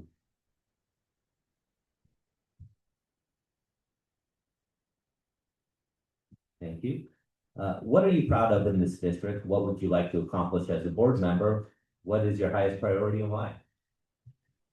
The obvious thing that I think all of us are proud of is that check right there. The $3 million grant for the 2025 school year. And of course, the Spanish immersion program. By becoming a board member, I can serve my entire community and also be of service to Spanish-speaking community members. I'm hoping to attend the December 2nd mariachi recital, hopefully that's here inside this facility. Please summarize the strength you would bring as a member of the board. I'm currently a K-8 public school teacher in the Burlingame School District and work at 2 elementary schools and 1 middle school as I can physical education teacher. I'm a teachers union member, so I have boots on the ground knowledge of the day-to-day in public schools, kindergarten through 8. I'm a native Spanish speaker who feels fortunate to have earned a well-rounded education and am happy to be a positive role model for all students K through 8 and beyond. I am an after-school sports coach, having started the cross-country and running programs over in Brisbane for the last 3 years. I've been coaching for over 2 decades in Santa Clara and San Mateo County as a soccer, cross-country, and track and field coach. My son is a 7th grader here at BIS, so I'm able to listen to what he values as a student in the district. Lastly, I reside in Trustee Area 4. I'm an avid runner along with my wife and son as well. And we spend many hours on the Bay Trail near Coyote Point, near Crystal Springs, Sweeney Ridge, and San Bruno Mountain. This is our home, and we want to see it thrive. Identify a recent board decision that you felt strongly about and describe how you would balance community concerns, student needs, state and federal law, staff considerations, and your personal values and beliefs to determine how to vote on the issue. The easiest answer would be the recent board decision to seek an appointment for your position rather than hold a special election to fill the vacancy. Allocating those funds for salaries and employee benefits was obviously in the best interest of the community, student needs, laws, and staff considerations. My personal values and beliefs are that the funds should be, at least in some way, directly or indirectly, impacting the needs of students first. As a teacher, parent, and community member, this decision makes obvious sense. I would have voted in favor of that decision.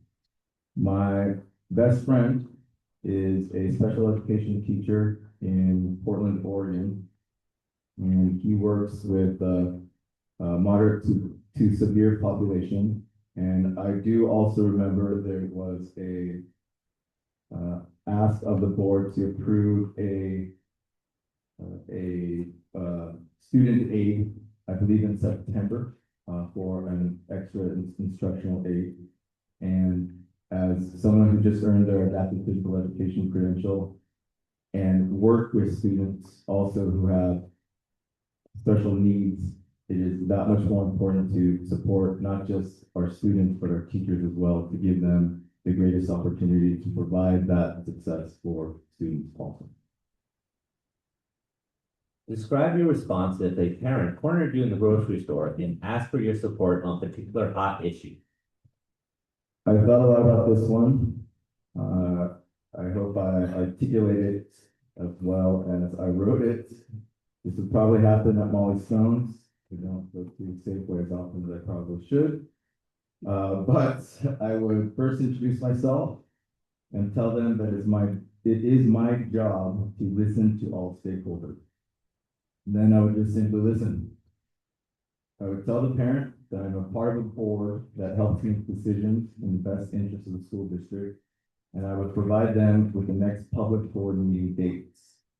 I would then ask them to document their issue concern in writing to ensure that the appropriate message was being recorded on their own behalf, and I wanted to be sure their exact concerns were heard.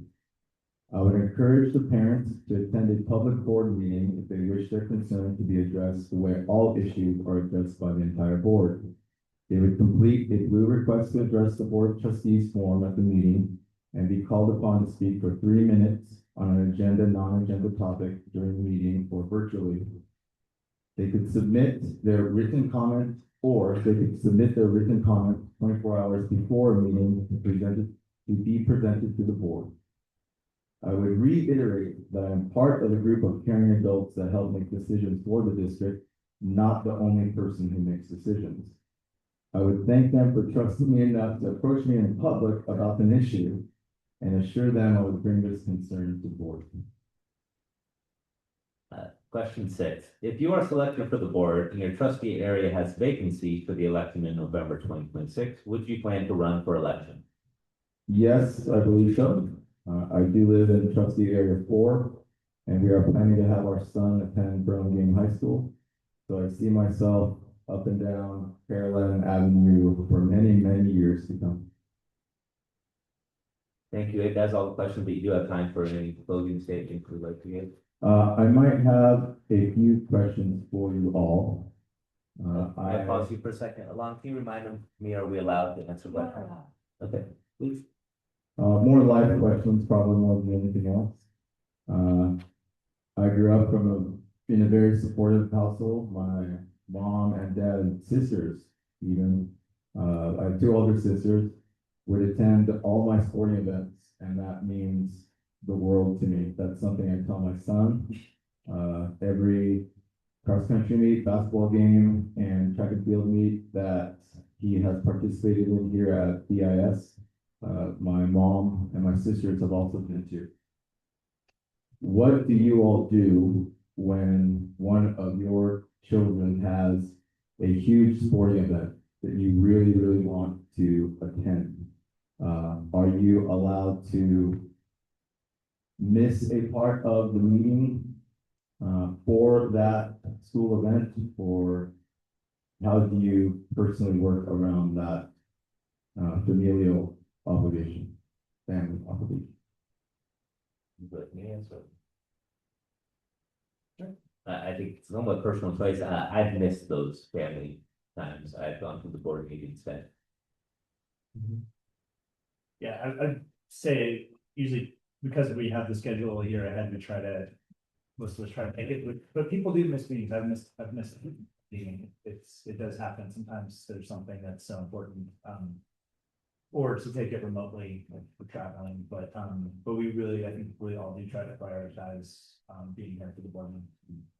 I do have control of my own schedule, and unfortunately, I am not in charge of, I'm a big runner, and unfortunately, I'm not in charge of securing high school facilities for all the events that some of the middle schools run at. But in the hopes of continuing my support of after-school sports and underserved students to hopefully participate in those after-school sports, I in some way might want to participate in those events when I could and when it did not conflict with a scheduled board meeting. Fortunately, I do not foresee any of those board or any of those track and field events taking place on Tuesday evening. So we're all good there. Great. Thank you very much, Dave. Appreciate it. Thank you for having me. The next candidate is, we can find this now, Sarah Idelson.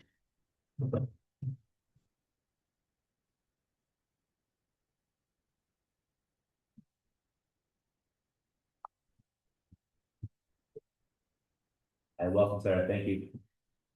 Please begin the timer. Same as before, you can say a statement after I read the question or just answer the question. What do you see as the basic purpose of the public schools? What is the role of the governing board in the fulfillment of that purpose? Well, hi everyone, I am a parent at Roosevelt. I have a TK student and a third grade student. And I'll probably do more introduction as we go through the questions, so I'll just get to answer this one. So from my perspective, it's about preparing the citizenry to thrive and succeed in the community post school. And so that's about focusing on academic, social, emotional, all the dimensions of sort of growth, creating an environment that cultivates them to achieve that growth, and prepare them to be successful and thrive in society. And then, sorry, the second part was the role of the board. Yes, it was, what is the role of governing board in fulfillment of that purpose? Yeah, I think it's about setting up an organization that can have sort of a long-term strategic vision that's guiding towards sustained excellence. I think part of what's challenging in education is that it sort of builds and compounds over time. And so the changes we make today sometimes are, they're inputs to an output that we will hopefully see in time. And so I think that puts even more pressure on the board to really implement sort of a clear strategic vision and clear priorities and clear sort of staffing, budget, et cetera, objectives. What are you proud of in this district? What would you like to accomplish as a board member? And what is your highest priority and why?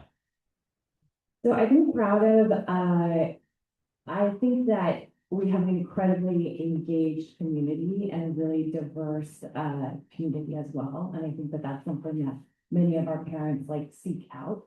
diversity across a lot of dimensions, while also sustaining really high academic outcomes for students.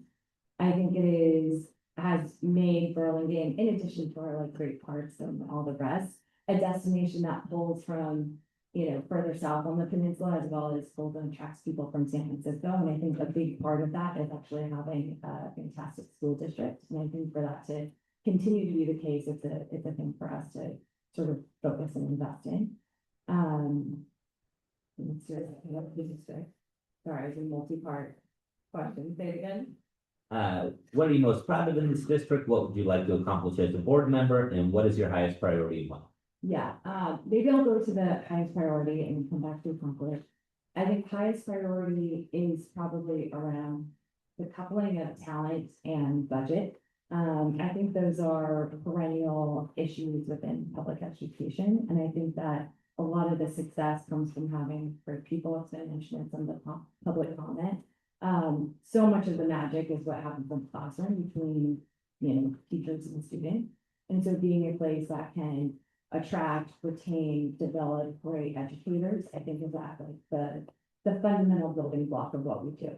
And so I think our ability to do that depends on a lot of things, but a large part of that is budget. And so understanding, do we have sort of the means to do that sort of, attract, retain, develop sort of sequence on an ongoing basis. And then the other one was, what would you like to accomplish as a board member?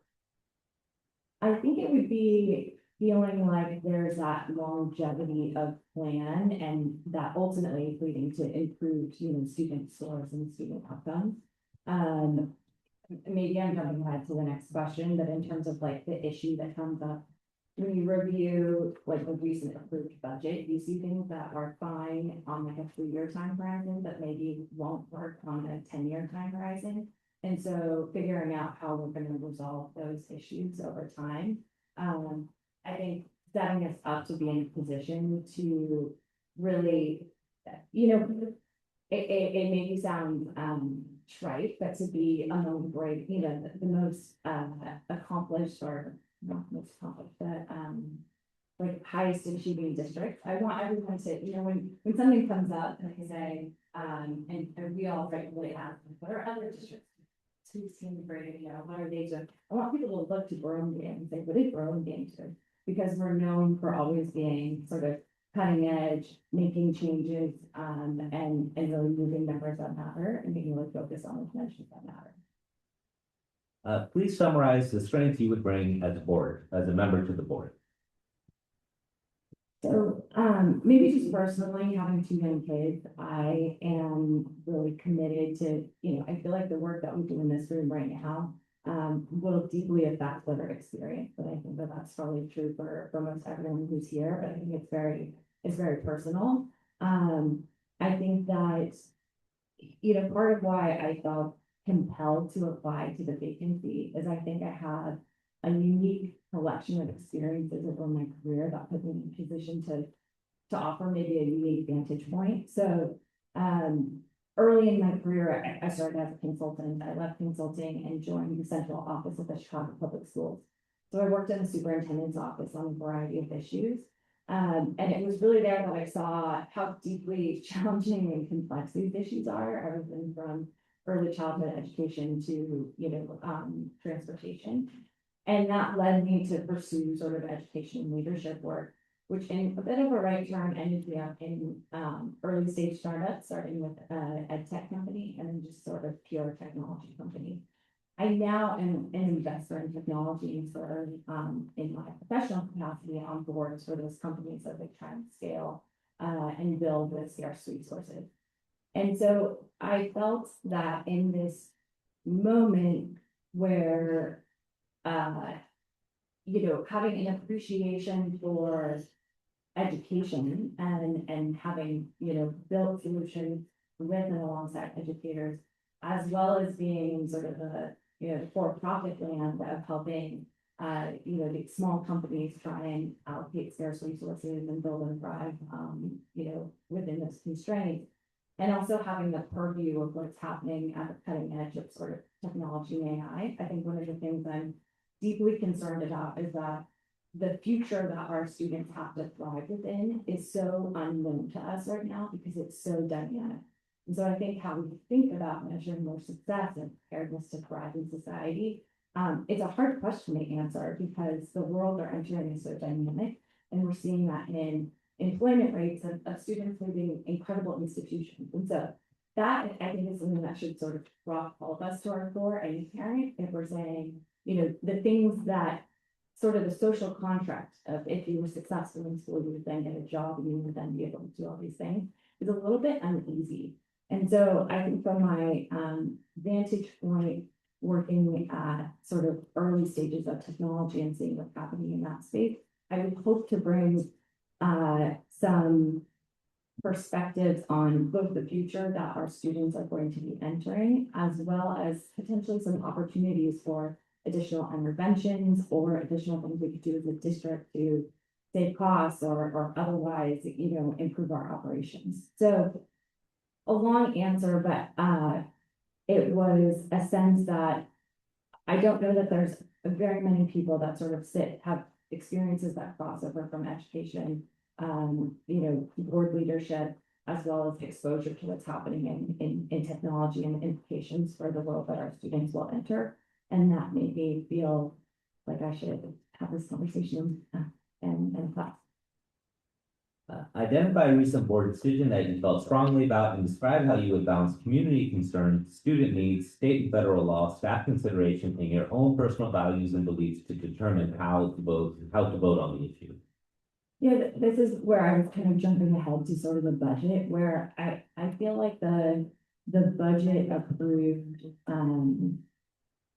it may be backing up. One of the things that kind of I know what I'm proud of actually, if you compare us to some other districts, we're almost like we're highly efficient.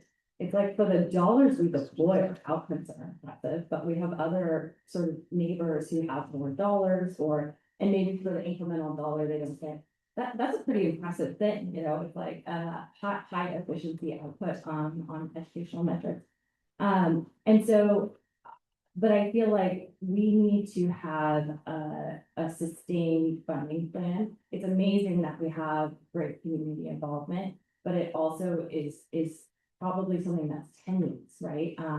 And I think that when I look at the presentations that were presented and I see things where, you know, the balance is going down and we're, like I said, fine for the next 3 years, but not fine for the next 10. It makes me feel like maybe we should step back and say, what's the long-term plan? And how do we make sure that over a longer time horizon, it's not a perennial issue, which I think comes back to the talent comment of, you know, one of the ways in which we stay competitive, one of the ways in which we address vacancies is thinking about how we budget. Describe your response if a parent cornered you in the grocery store and asked for your support on a particular hot issue.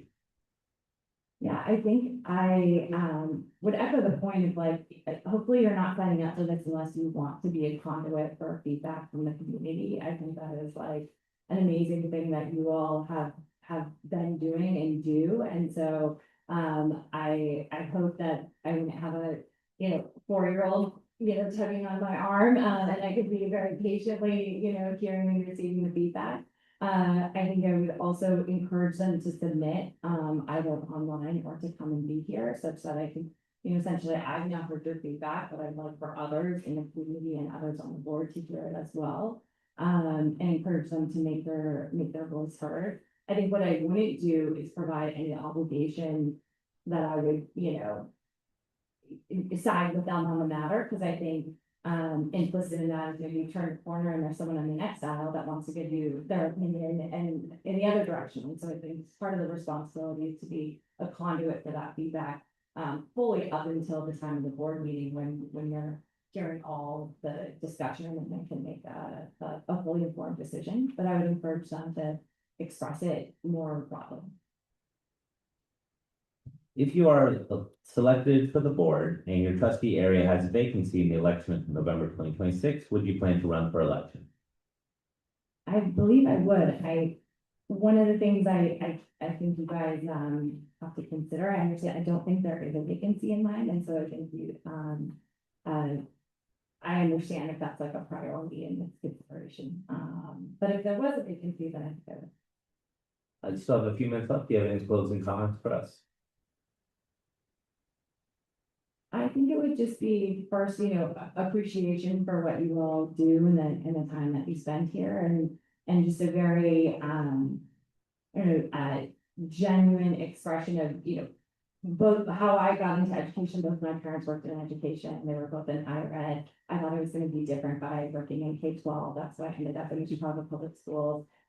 It's something that I have cared about for a really long time, and I would say in some ways have spent some time away from, and I think the realization that, the time I've spent sort of in these other contexts, could actually be quite potentially valuable and contributing in this environment, was sort of the observation that can help me to apply. So I appreciate your consideration. Thank you, Sarah.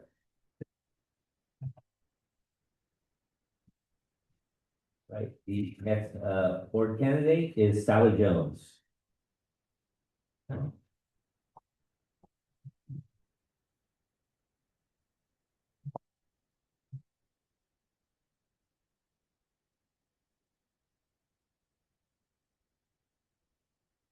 Hi, Sally, thank you for being here. We'll go ahead and begin the time. What do you see as the basic purpose of the public schools? What is the role of the governing board in the fulfillment of that purpose? Answer that directly or introduce yourself when answer. Thank you, and good evening, board members, and I appreciate your consideration for my candidacy. I am Sally Jones, mother to Sage and Logan Jones, fifth and second graders at Hoover Elementary. And my husband and I moved to Burlingame in 2018, primarily for the incredible public school systems. We were both the product of public schools ourselves and felt strongly that our children grow up in an environment where a path through public school would be an incredible experience for them. And I still remember my daughter started in Hoover during the pandemic. And I thought, oh my goodness, this wonderful school district, this community that I've heard so much about, we're not even going to get to really taste and experience it. And lo and behold, the week before school started, one of the PTA board members drove up to my house, her entire family got out in masks, and she presented me and my family with a little Hoover goodie bag that had some t-shirts, some stickers, and some homemade cookies. And it was truly touching and such a incredible welcoming experience to this school district that I still recall it, and I think about that value and what I see in the school here. So I'll now move on to your first question. I see the core purpose of public schools as giving every child access to a high quality education that prepares them to thrive not only academically, but socially and emotionally, regardless of their background or their learning style. I really feel that ultimately public schools give every student a fair chance to discover what their strengths are, to pursue their potential, and to be set up as responsible long-term citizens of their community. They also connect students to caring adults, foster a sense of belonging, and strengthen the social fabric of the community. I think that this purpose is more important than ever in our current environment. We're living in a very polarized time, and misinformation spreads way too easily. Schools play a vital role in helping students think critically, evaluate information, and engage respectfully with the world around them. As for the role of the governing board, I see its role as creating the conditions that allow all of that to happen. This means setting the vision and goals, overseeing progress, stewarding resources responsibly, hiring and supporting the superintendent, and staying connected to the community. The board provides direction and accountability, but doesn't manage the day-to-day. Our job would be to stay focused on what students need and make sure that the district delivers on these promises. What are you proud of in this district? What would you like to accomplish as a board member? Which is your highest priority and why? I am incredibly proud of Burlingame's commitment to not only the academic, but the social and emotional components of the child. Yes, we have strong test scores, We have the Distinguished School Awards, the Blue Ribbon Award at BIS. But what stands out to me even more is truly the culture. Our teachers, our principals, and our staff genuinely care about students' well-being, not just academics. And our parent community is incredibly engaged and supportive. Families show up, whether that's through volunteering, fundraising, or participating in important district conversations, because they're genuinely interested in our schools. And I think that that shared sense of responsibility is a real strength and something unique about Burlingame School District. What I'd like to accomplish centers on my highest priority, which is mental health and social and emotional learning. I think that we've laid a solid foundation when it comes to increasing access to mental health care, but I think that there's opportunity to focus on improving the equity of the access and also thinking about how we're better supporting early identification. Through my volunteer work as a cornerstone lead at Cooper, it has been so eye-opening to see how different students today are than when I was an elementary student in talking about their big emotions and feelings. I led a lesson prior to outdoor ed, and so many of the students talked openly and candidly about their own anxieties. And I got to witness as their peers help them problem solve and empathize with them.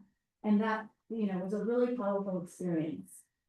Additionally, in the recent pro bono work that I've been doing for One Life Counseling, my role in the project has been the lead to help them quantify and characterize the impact that their school-based programs are having.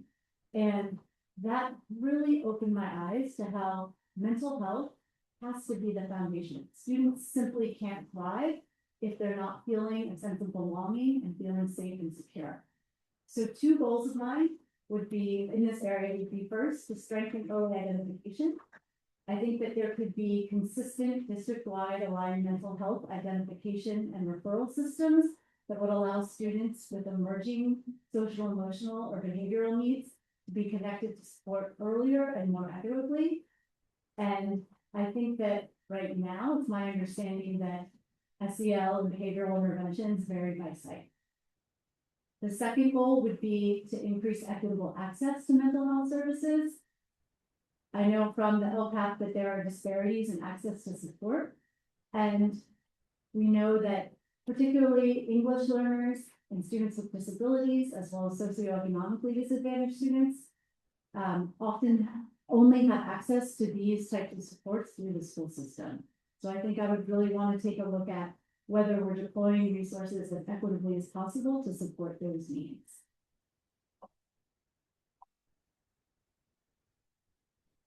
Please summarize the strengths you would bring as a board member.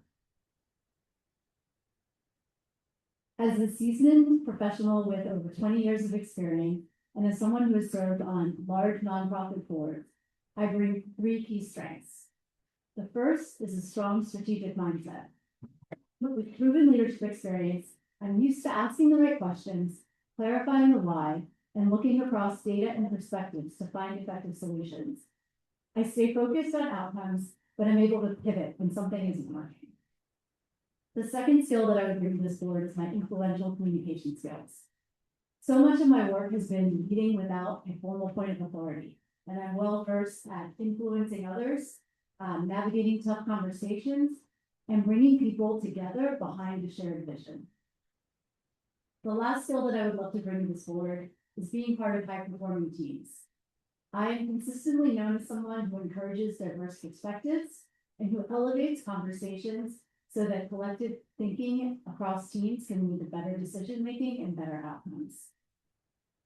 Overall, I'd be a thoughtful, collaborative, and student-centered leader, and I'd love to help the board stay focused on what matters most to students in this district.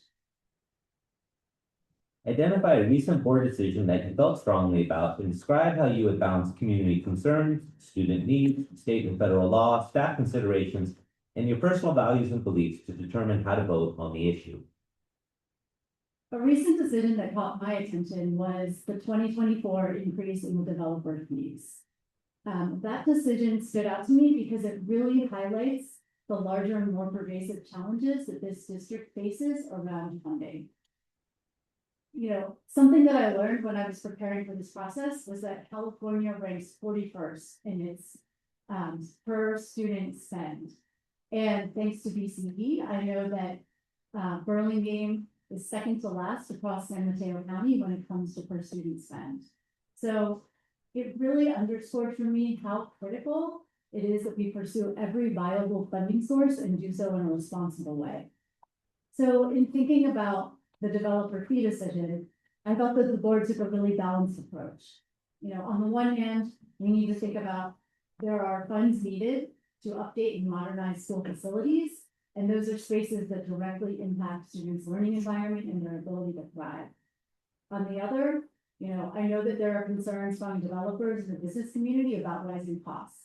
I felt that the fee justification study approach that the board took really allowed for a broad range of perspectives and the ability to fully explore the ramifications of the proposed change before proceeding. So I'd like to think that the approach that I would take would be similar. It would be to start with student needs and safety, to then understand the legal framework and financial realities, to listen carefully and broadly to community perspectives, and then to make a decision that supports the long-term sustainability for the district. And to me, ensuring adequate funding it's not optional. Given the state that we're in, it's foundational, and without it, we can't deliver on our instructional goals or provide a safe learning environment that kids need. Describe your response to a parent cornered you in a grocery store and ask for your support on a particularly hot issue. I do most of my grocery shopping online, but I'll pretend I'm in the store.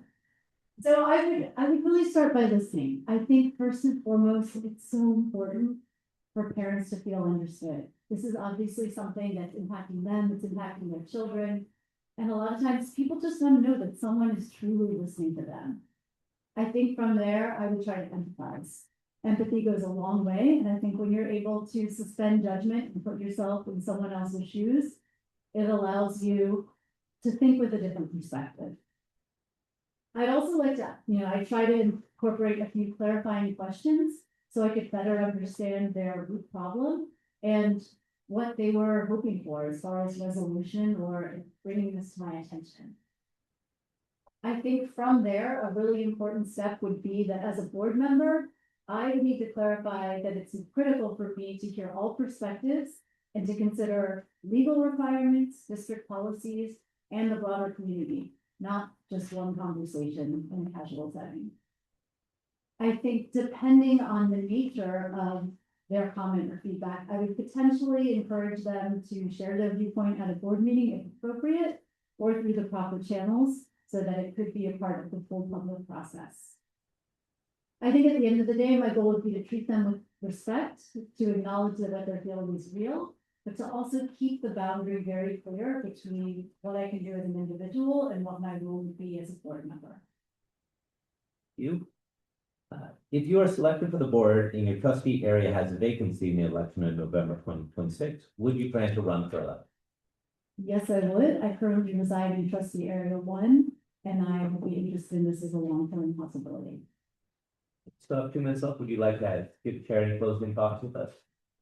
No, I think I would like to share that I have been someone who has continually been looking for ways to deepen my engagement within this community. Because I'm a resident of Burlingame Hills, I'm actually not able to serve on public commissions or run for various offices.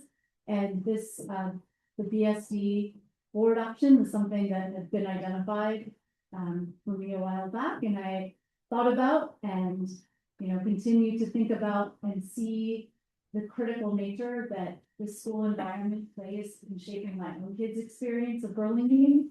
And as I think about the ways that I can give back my time and my experience and skills, I think that this would be an incredible opportunity, and I would be honored to give back in that kind of capacity. So thank you for your consideration.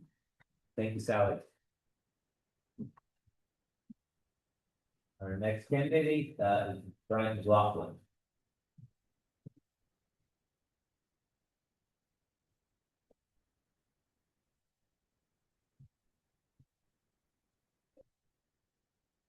Thanks for being here, Brian. Just like the last candidate's time begins when I read the first question, you can either answer directly or introduce yourself and then answer the question, whatever you prefer. What do you see as the basic purpose of the public schools? What is the role of governing board in the fulfillment of that purpose? Public schools prepare students for academic success and responsible citizenship. The board's role, set the policy, allocate resources, and ensure accountability. What are you proud of in this district? What would you like to accomplish as a board member? What is your highest priority and why?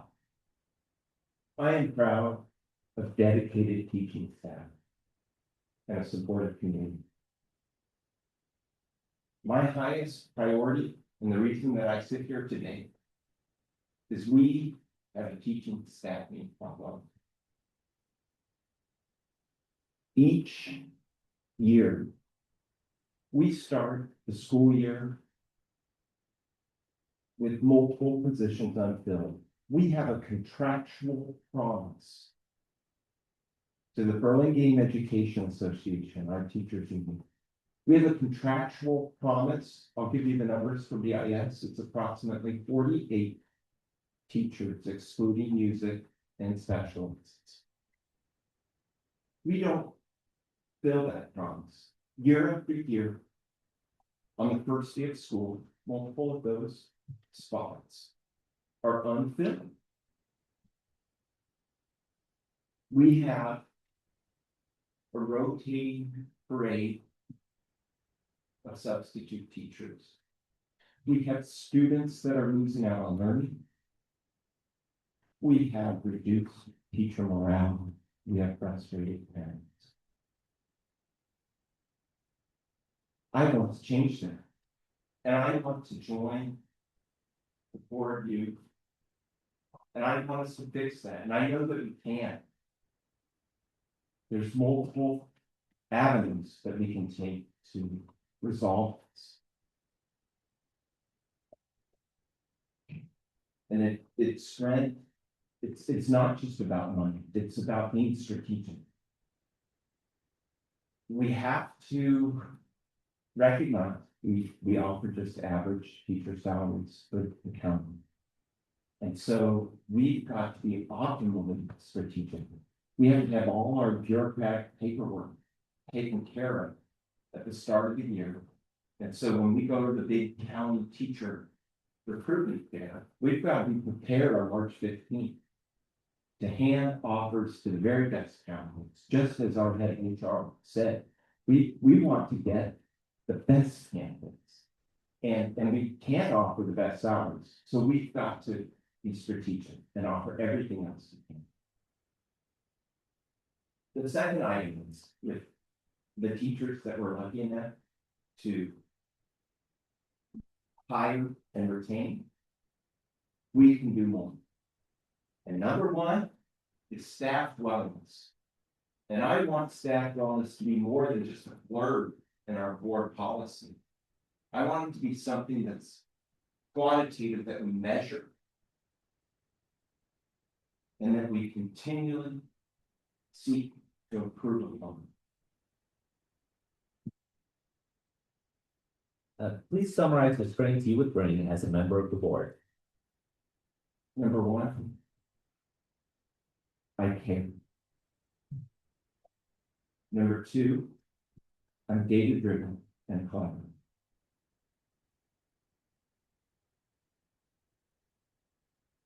Identify a recent board decision that you felt strongly about and describe how you would balance community concerns, student needs, state and federal law, staff considerations, and your personal values and beliefs to determine how to vote on the issue.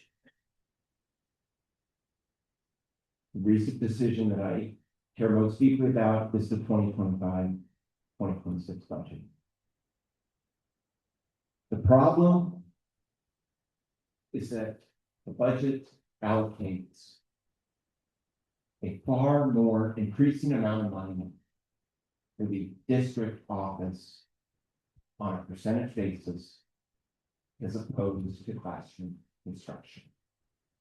I recognize the district bureaucracy funding incorporates an added superintendent with a salary that goes from started at $248,000 per year with automatic increases to $290,000 per year over 4 years, plus the $1,800 per year cell phone allowance. But in addition to the added superintendent, multiple FTEs have been added to the district office bureaucracy. In contrast, classroom instruction continues to be funded at contractual and legal minimums. An example, my son's PE class, there's 48 students and 1 teacher. Do you know what the fire marshal's maximum occupancy limit is? 49. Thank goodness for the fire code. Without it, who knows how many students per teacher, per PE teacher we would have in a classroom. This comes in a context of those of us in the private sector, especially those of us that are in roles where we compete on a global basis. We've doubled our efficiencies in recent years. The 2025-2026 budget was a time to say time out to increasing spending on the district office and to say, look, classroom instruction is also really important. And classroom instruction shouldn't be only funded at contractual minimums or legal minimums.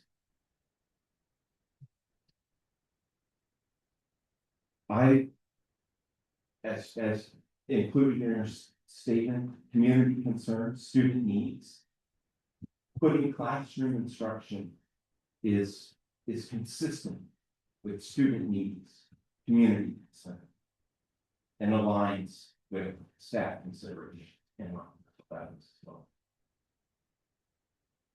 Describe your response to a parent cornered you in the grocery store and ask for your support on a particular hot issue. Listen respectfully, thank them for their concerns, encourage you to use their channels, and explain my role as just one body, and that all sides need to be considered fairly as a board member, and that all 5 members need to consider any issue before it's approved or decided as a board.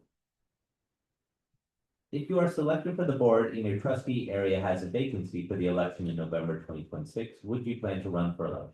Yes. In the time you have left, Brian, would you like to give any closing comments? I would like to thank the 5 of you.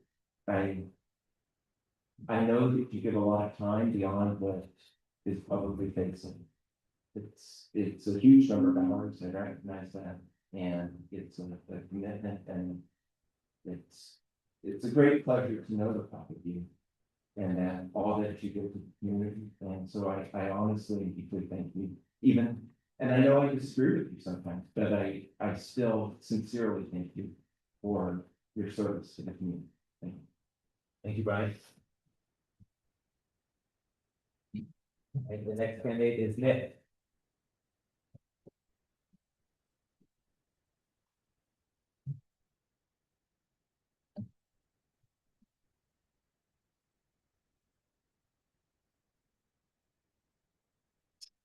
Okay. Good evening, Nick. Thank you for being here. So the same deals before the time starts when I read the question. You can answer directly or introduce yourself and answer the question. Sure. In the time, what do you see as the basic purpose of the public schools? What is the role of the governing board in the fulfillment of that purpose? Well, first of all, everybody, my name is Simon for the and I have. I'm sorry, hold on. Okay, just Yep. Sorry. Thank you. Yeah, no problem. I have, Hold on, we're just gonna research time to be fair. Thank you, Jesse. So I'll just read the question again. What do you see as the basic purpose of the public school? What is the role of the governing board in the fulfillment of that purpose? Yes, so then, next, nice to meet you all. I have 2 boys, in the school district, in third grade in McKinley, and in sixth grade at BIS, so, of course, they're invested in the continued success of the district for that reason, but also all of my, most of my neighbors, my friends, my school too, so, it's very important, what you all are doing, I appreciate that, to be considered. In terms of the purpose of the public schools, I think, one, most obviously is educating our kids, safe, environment where they flourish. But I think also in today's world, public schools are, one of the only places maybe where the neighborhood kind of meets, right? It's kind of a hub of the neighborhood where kids are going, parents are dropping the kids off, teachers there, and volunteers, and so it's a really important place for the kids' education, not only in the classroom, but also what they see when they see all the adults around, all there kind of supporting them and. Oh, no, microphone towards you, guys. Yeah, thank you. So anyway, I think the main point here is I think the public school serves the sort of nuts and bolts educational purpose in the classroom, but also more generally what we model with kids when they see what happens in public school, which is basically a community meeting. You don't see that too much. Everything else is sort of online in public school, so that's important. And I think the board's role. And what is the role the governing board plays in the fulfillment of that purpose? Yeah, so I think in our community, I think one of the main things that's great is in culture, people being involved, people caring, but also the quality of teachers, right? It's really great. And so I think the board's responsibility is essentially to maintain that culture and that high quality, right? To make sure that we can sustain that.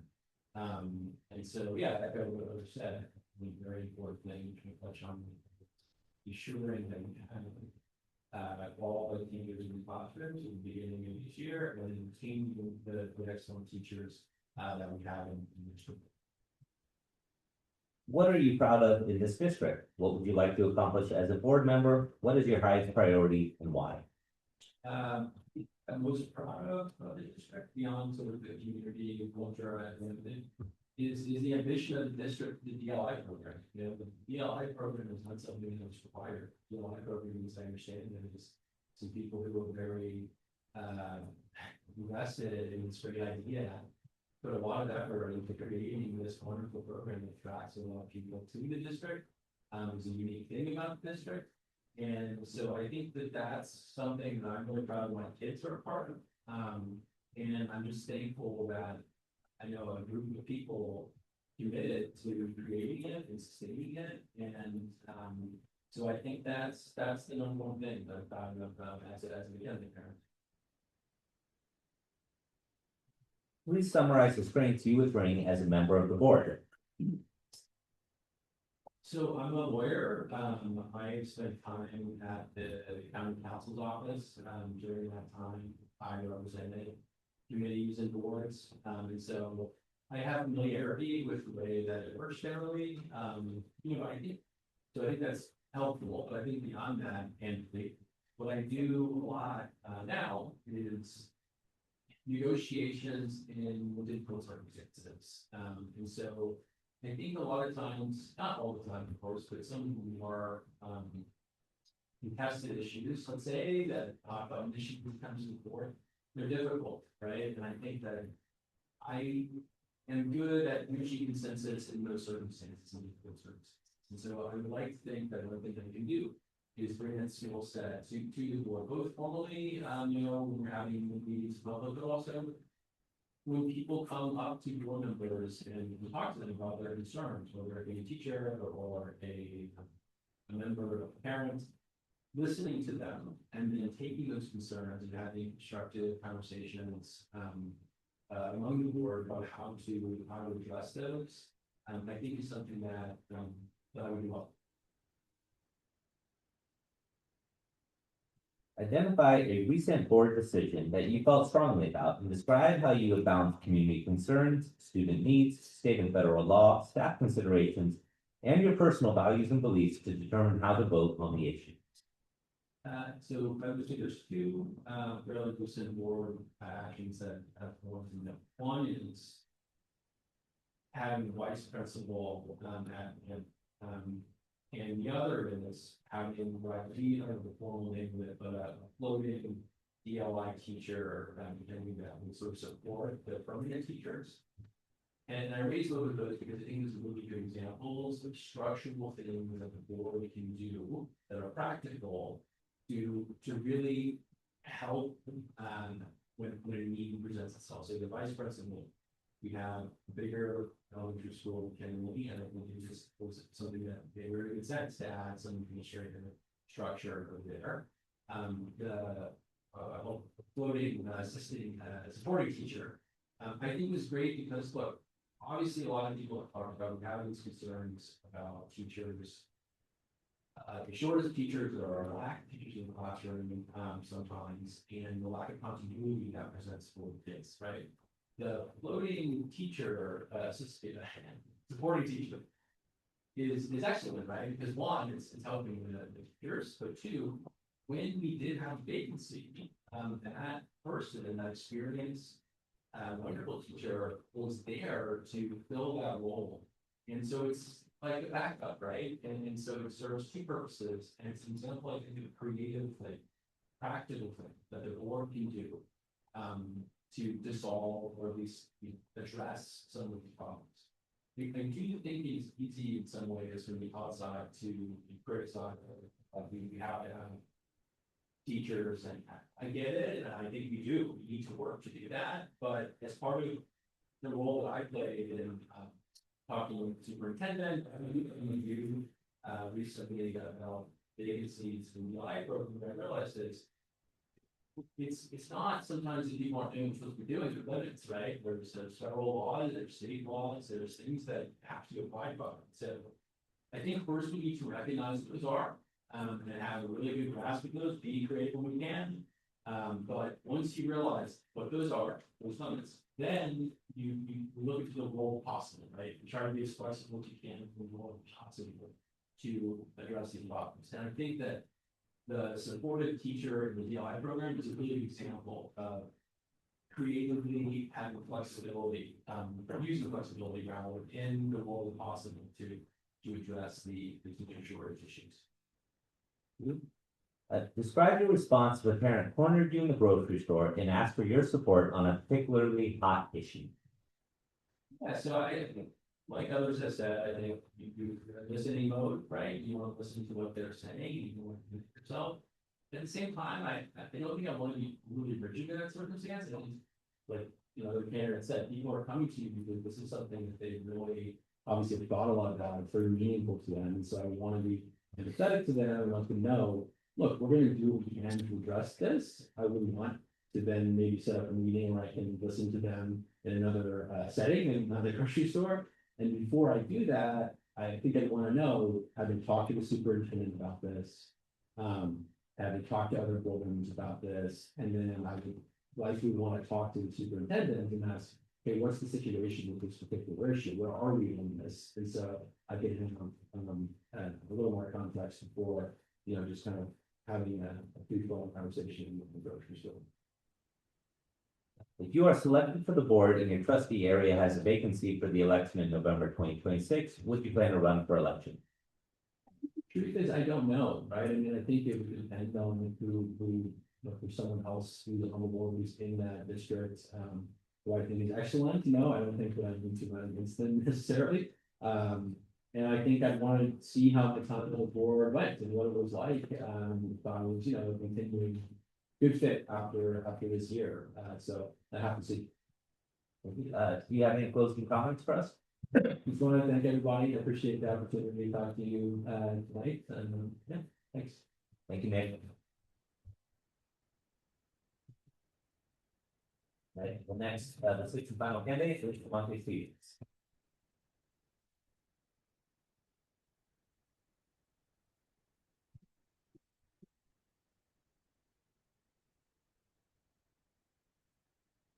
It'll be the same situation. I'll read the question. That will give you time. You can either answer directly or introduce yourself and then answer whatever you prefer.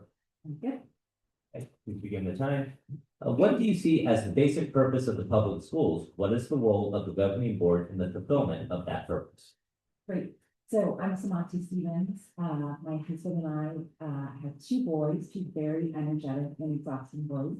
One, our older one, has special needs, and he goes to the special day class at Roosevelt, which has been wonderful. And then our younger one is in second grade at Lincoln. My husband and I also lead CAASPP, which is our Special Education District Advisory Committee, which some of you did and some of your predecessors approved last year. And so it's been one of the most rewarding opportunities. I feel like we have the honor of undertaking, and it's been a great way to also work with the district and work with a lot of you over there as well. Okay, so on to your question. I would say that public schools really need to ensure that every child is offered a very well-rounded education that is aligned with their abilities. I also think that schools have the opportunity to offer a really safe place for kids to learn, but also make mistakes and learn from that. And I think that's a really valuable thing that we offer at Burlingame. I see this at Roosevelt a lot, where we have children that you may not understand what their special need is. Sometimes you would, because it's quite visible. They need help walking into school. And you see these little kids, asking these questions of like, well, why does that happen? And that's great. That is exactly what we want to see with these schools, a really safe place where we can talk about what it means for different kids to have different abilities.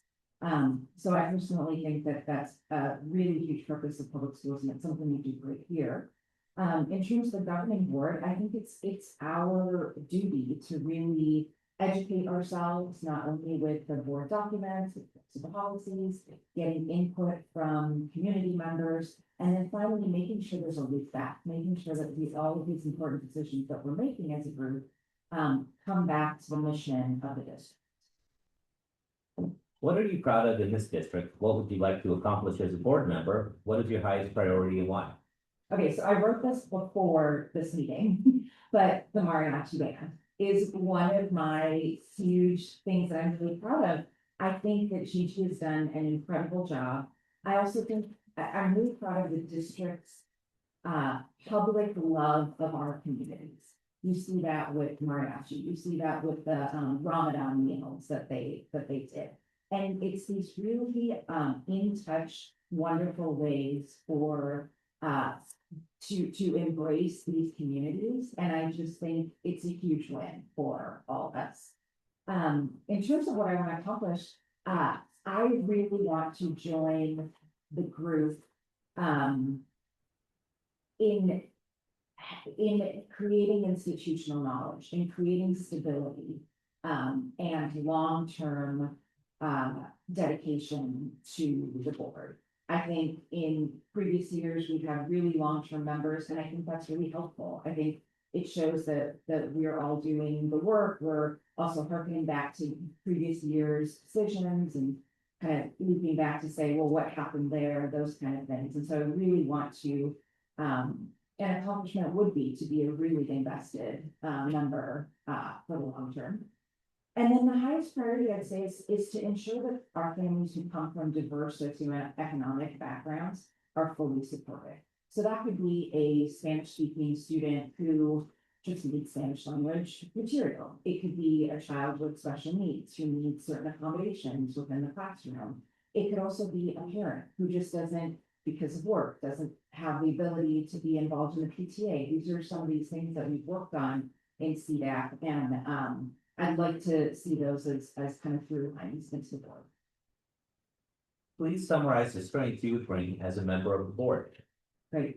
So first I'd say community builder. So my husband and I, we were being told by our family members that we really need a community to meet other families whose kids have special needs. And we just never really knew how to do that. Come to find out, after talking to the district, we were the ones who were going to figure out how to build that community. And so I would say community building is the first one. Secondly, I would say I'm capable of making really difficult decisions. This is in my previous lives, in corporate, in government, where you're under incredible heavy scrutiny, public attention, But you really need to look at the entire picture and really whittle it down to what the decision is. On a personal note, we've done a lot of these things with our special needs son, and that gets hard, right? Because there's a lot of emotion in it. And I think all five of you up there probably have times where things are quite emotional. You really need to come through with these perspectives. But that's what I would say for the second one, for difficult decisions. And then I would say put things in perspective. Oftentimes when I'm in a group working on some sort of project, we, especially at the district level, it's really that, listen, we all are volunteers. We're all coming at this with the intention of figuring out how we can make this better for these administrators and these teachers. And so not to lose sight of that as we're getting through kind of like these heated and complicated battles. Identify a recent board decision that you felt strongly about and describe how you would balance community concerns, student needs, state and federal law, staff considerations, and your own personal values and beliefs to determine how to vote on the issue. Great. So again, I wrote this well before the agenda was created, but it was on cell phones. So it was around last year, I was sitting over there and we were about to present on something for CDAC and the cell phone topic came up. And it was, you could kind of feel like, oh, I don't know where we're going with it. There seemed to be some tension or some big questions. And I think the way it was left was like, okay, let's have the team go do analysis and then come today. And Don has done this whole great committee and all of these things. And I think that is what I would be looking for to understand like who on the ground are the decision makers here, are the people who need the input, teachers, administrators, kids. I think about kids with special needs, some who need to do voice to text, who can't really communicate by reading, or those who have dyslexia. As a parent, I could see it as I really want my kid to have this because if there's the natural disaster or violence, which unfortunately is happening in schools, you want to make sure they have a way. And then finally, I also recognize that I have personal beliefs and things to do with our own family. And I think it's also about setting those aside sometime and thinking about, okay, what does the data show? What does the community say? And afterwards, after everything is public, to speak with my family. But I think that is something that that I would grapple with as well. Describe your response if the parent cornered you in the grocery store and asked for your support on a particularly hot issue. Yeah. And this is how we would see that too. I think I would definitely want to learn their perspective. What I would say is, you know, I really want to sit down and talk to you. So let's meet for coffee. Let me do a phone call or let's go for a walk. Because I think when parents are approaching people, you know, at the end of a PTA meeting or something like that, it is really front of mind. These people, these parents are really worried for their kids and worried that the result that might come out may not favor their family. And it's a fear, and I think it's totally legit. And so that would be my approach, to sit down and then also ask, and we do this with CDAC a lot, to say, okay, I get you're going through this, and talk to your principal, talk to your teacher, where are you there, you know, and then once that has happened, in the special ed area, to then connect them with Dawn and Marla to then take it from there. That's a case by case basis. If you are selected for the board and your trustee area has vacancy for the election in November 2026, would you plan to run for election? Yes. Would you like to give any closing thoughts to us? Yeah, absolutely. I just think it's pretty amazing that all of these 6 of us have applied for this. I think it really shows that there is dedication, there's heart in this room. And you know, I think even this group, right? Like I look at the committees that like Don and Matt are doing the DACs and all of these kind of things. And it's like you have a group right here that I hope that you'll tap on for other things. I think we've come across all schools, we all have different experiences. And so it was just it was really nice to see that that it wasn't just 1 or 2 people, it was 6. So I think that's awesome. Thank you very much.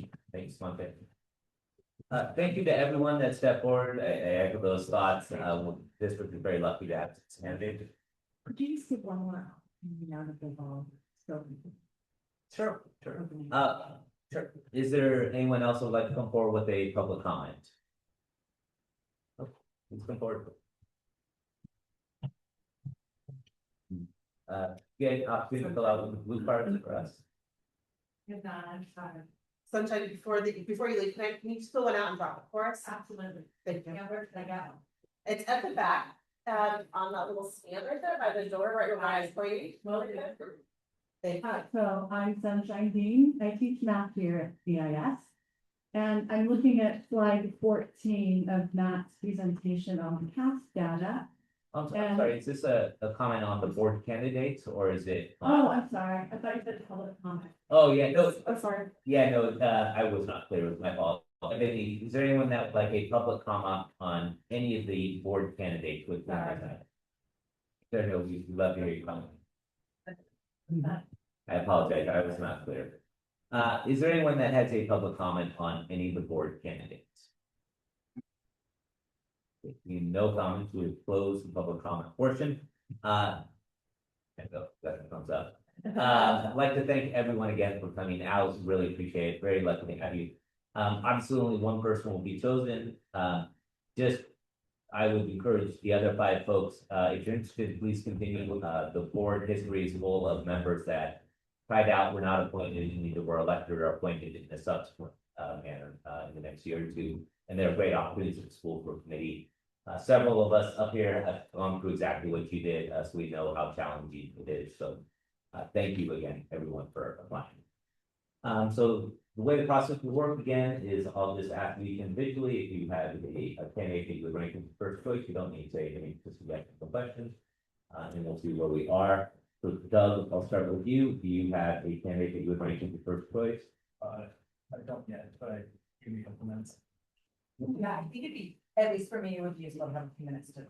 Okay, you can't deliberate though unless you talk out loud to your mic, but if you need a minute, everyone needs a minute to review the materials. We can do that. Sure. All right, for plan, I agree.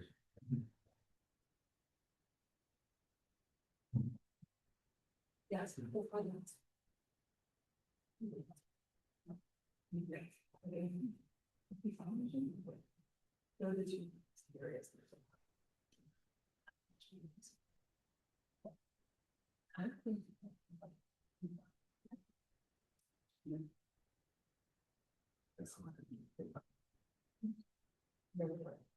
Okay, so which are the 2 test meetings that are gonna be?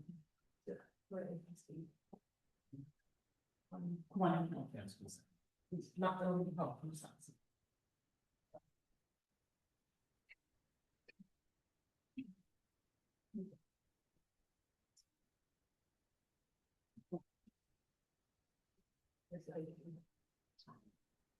Okay, so could you guys just publicly state which 2 areas are gonna be up for elections? I think some may know and some may not. Yeah, The second one? I'm happy to do that. Here's my button. Okay. Yeah, and maybe this is not a secret. This has been publicized before, but I'm in trustee area 1. My term runs through 2026, so about a year from now. I do not plan to run for re-election in trustee area 1. So if the appointed candidate is in trustee area 1, they would presumably have an opportunity. Well, anyone would have an opportunity, but there would be a vacancy. Dan is in trustee area 4. Clearly, well, I think we're both technically at large, but that's the district that we reside in. So there obviously would also be an opportunity for any candidate in District 1 or District 4 would have a vacancy. Of course, anyone can run for the school board, so that gets relevant information, so share that. Do you need further time to review your notes and materials? Yes. Okay, a few more minutes.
Thank you all for your patience. I realize it's a bit of an awkward process, but everything needs to happen in public.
Does everyone have a candidate they would rank as their top choice?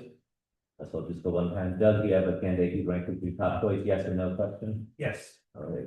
Katie? Yes. Tanya? Yes. And Nicole? Yeah. Okay, start again. Doug, again, this is a straw poll. It's not an actual vote. We'll call for a vote if there's a consensus. It's a straw poll, not binding. So Doug, whose candidate you would vote for? Sarah. Okay, Katie? Someone. Monte, Tanya, Sarah. Sarah, and Nicole. Come Monte, okay, you are deadlocked 2-2, with those two candidates, Doug, I'll help facilitate the conversation, but the four of you need to come to a consensus on a candidate. Doug, you want to go over some of the reasons, perhaps, generally it's best in these conversations, talk about the positive attributes of the candidate rather than compare and contrast candidates, just what each of the candidate, makes the best. Yeah, sure. I guess first of all, I feel very good with either of these candidates, so it's a close call for me. The reason that I picked Sarah was because some of the things that she said around thinking about the future, and I know we're a public school district, but I think thinking about how technology and the world that we live in is going to change over time. I think having that as well as the education and ed tech and venture capital and all the other experiences, I think is a really strong set of skills to bring to our board. For those reasons, I ranked her just a little ahead, but I have lots of good things to say about Samantha as well, so I'll stop there. Hey, Katie, your thoughts, please. Yes, I first just want to thank all the candidates. I'm not sure if this is the right one to do that, but I want to thank all the candidates for being here, and we are so fortunate to have so many amazing people who came out tonight. As far as Savanti, I was really sort of taken by one of her comments about ensuring that families that come from diverse backgrounds are supported, and I feel like that really is our, one of our primary obligations as a school district. I think having the perspective of having been in leadership within an organization within the district with CDAC demonstrates commitment and understanding of sort of the way some of the systems work within the school district. And then I think also having a deep understanding of special education is a perspective that I would appreciate in a fellow trustee. Tanya. I'll echo most of the stuff that Doug said. I've slightly preferred the history and answers that Sarah provided, specifically around longevity and sort of the story and connections in ed tech, which I think will be very useful for the future development of this. How do you want to? Yeah, just, can you elaborate on the longevity comment? Because I thought I heard that from the sponsors. Basically that we need to resolve, well, I think actually they both discussed it. No, I'm looking at my notes. But specifically around how to resolve for the long term, thinking about, both staffing and budgeting sort of together. Okay. Yeah. And Nicole, your thoughts, please. I really, appreciated the initiative, and appreciation for long-term buy-in and development of institutional knowledge that somebody spoke about. Ability to make hard choices, willingness to create belonging where it didn't exist previously. I think it's huge.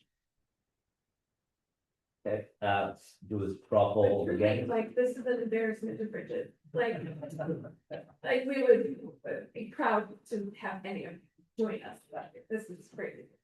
Thank you. I'll do a straw poll again, non-binding vote. Doug, who would you prefer candidate? Sarah. Katie? Good, Tanya? Still Sarah. And Nicole? Come on. Okay, you were still deadlocked due I've to. got a suggestion. What if each of us sort of take the other side and just express your thoughts about the candidate, but those two that you did not choose, and see if that changes the mind? That. I'm sorry, can you repeat that? So my thought was, I think we have two, we have 5 strong candidates, we're talking about 2. I think it seems like it's a close call. I think about the help of the community, just, I can say the reasons that I would pick Samantha. And we could do this over 10, and then maybe I'll convince myself, and or someone else will convince themselves. So, one thing I really like about Samanti's qualifications is just a real strong demonstrated commitment to the district, very well known into the MX. I think she knows a lot of people in the district. She knows how it works. She's been to a ton of meetings. She has a track record of building community, getting things done. And so for all of these, that should be excellent. When I look back at my notes on Sarah, I did note the sort of long-term strategic vision, which I thought was definitely a strength there. And also at one point, Sarah mentioned, really wanting to focus on building solutions with educators, and that really resonated with me as well. For Monty, I was particularly impressed with the track record of community building and leaning in to the operations of the district, specifically CDAC, and how to support the most diverse and bring equitability to the district. And for Sarah, I really appreciated her understanding of talent versus budget, and how important and how hard that line is. And her previous experience in public education at the administration level is super valuable. Say again, straw poll, non-binding vote. Doug, who would you prefer candidate? Sarah. Katie? Monte, Tanya? Sarah. And Nicole? Okay, so still two, legal question for you. Do I have any role here besides facilitating the conversation? You can absolutely weigh in. You can share your thoughts. you cannot, you don't live it. Okay, but I'd say who I would vote for. Sure. Okay. Would anyone at all interested in hearing my? No. Well, I know you all nodded your head verbally. So just within the two candidates, you narrowed obviously that all candidates were great. I can speak on all of them. It's a very difficult choice. You're gonna have to decide on the factors that are important to you. I would note, no matter who you choose, it's a short-term decision. Because whether it's an open board seat or not, they have to then run for election next year, which is a process you all know about. So perhaps thinking of it in terms of who is going to be the best, who's going to be the best fit for the next year, because that's all you're appointing for, no matter where they live, and no matter who that person is or who's not chosen, they can run next year or come back in subsequent time. But I would just say who is going to be the best fit for the board in the next year, because that's all you. So who fits the need? You could think of it in terms of whatever skill set you think I may have that you're no longer going to have. You will replace that. You will add a skill set that the board currently does not have, or a point of view the board currently does not have. So my advice would be to think of who would be the best person in the next year, and who offers a point of view or skill set that you would not have with just the board of you in terms of providing different opinions, decision making. That well for a minute, take that is actually helpful. I think my response to that would be, I really feel like Monty is a candidate who could hit the ground running, with sort of the understanding of the different ways the district works, and, thinking about the, even on question 5, describe your response of the parent point of view and the grocery store, right? And just, hearing their perspective, but then also sort of that question of, have you talked to the principal, have you talked to the teacher, sort of the channels that we, want to encourage folks to go through. It seems like Samanti would be able to hit the ground running as far as sort of some of those understandings of the way things work, in the district. Yeah, I think I'm ready to change my mind. Okay, so straw poll vote, Doug, who would your preferred candidate? Samanti. Okay, Monte, Katie, Tanya, Sarah, Nicole. Okay, so the straw poll vote is 3 for Monte, 1 for Sarah. Before we like to talk about this further? Would you like to talk further, Tanya? I think I'm okay voting. Okay. Yeah. Okay. Can I make this? Yeah. As long as we're still on the same topic, I just wanted to reiterate like how strong all the candidates were, and just another appreciation for folks putting in the time to do this. I hope each of you I know you all already do things for the district and the kids, but I hope that you don't take this as discouragement, and that there will be more opportunities both for the board and for other positions. So I just wanted to say that it's definitely a tough call, and thank you. Do you have something further, Nicole? I just said, don't change your phone numbers. We will be calling on you. All have unique and valuable voices. Would any of you like to discuss this further before I ask if someone would like to make a comment? I see no more comments. Would anyone like to make a motion to nominate someone as the board member to replace my seat? They'll be sworn in December. I'll make a motion to nominate Monty Stevens for filling the vacant board seat. All right, so motion to nominate Monte Stevens. Is there a second? Second. Doug seconds. All those in favor? Aye.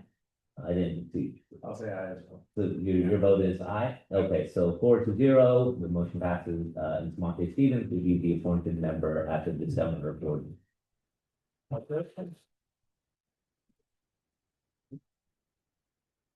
And the superintendent's office will be in touch with you regarding details of things you need to do prior to that time. If for whatever reason there is no one reaching out because the phone number is wrong or email is wrong, please reach out to the board or the superintendent's office directly within a week or so if you have anything.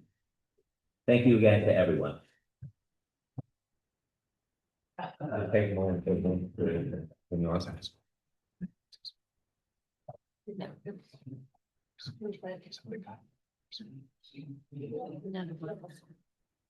Yes. Those. Pass down the information.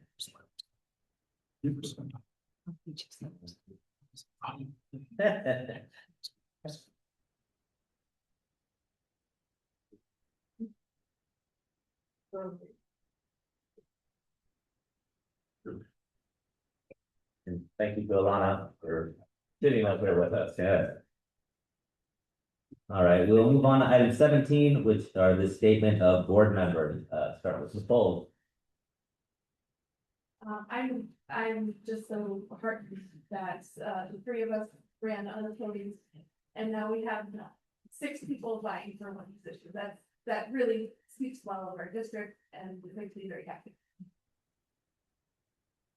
I'll totally echo that. That was a very difficult decision. And very heartened that we have so many people that want to get involved with our district and our. I echo all of that. And I just also want to say, Dan, again, thank you for everything you've done as a trustee, and we miss you so much and are so grateful for all of your service. Thank you. Yeah, that's what I was gonna say. Thank you, Dan. That- Thank you for service. It's been great. Thank you, thank you. I always say nothing to say, but I feel like I kind of have to this time. I just wanted to say, you know, we as board members, we see so much great work. And we see obviously great work, superintendent and her team, and we know the hard work of teachers and principals at school sites. We see it all the time.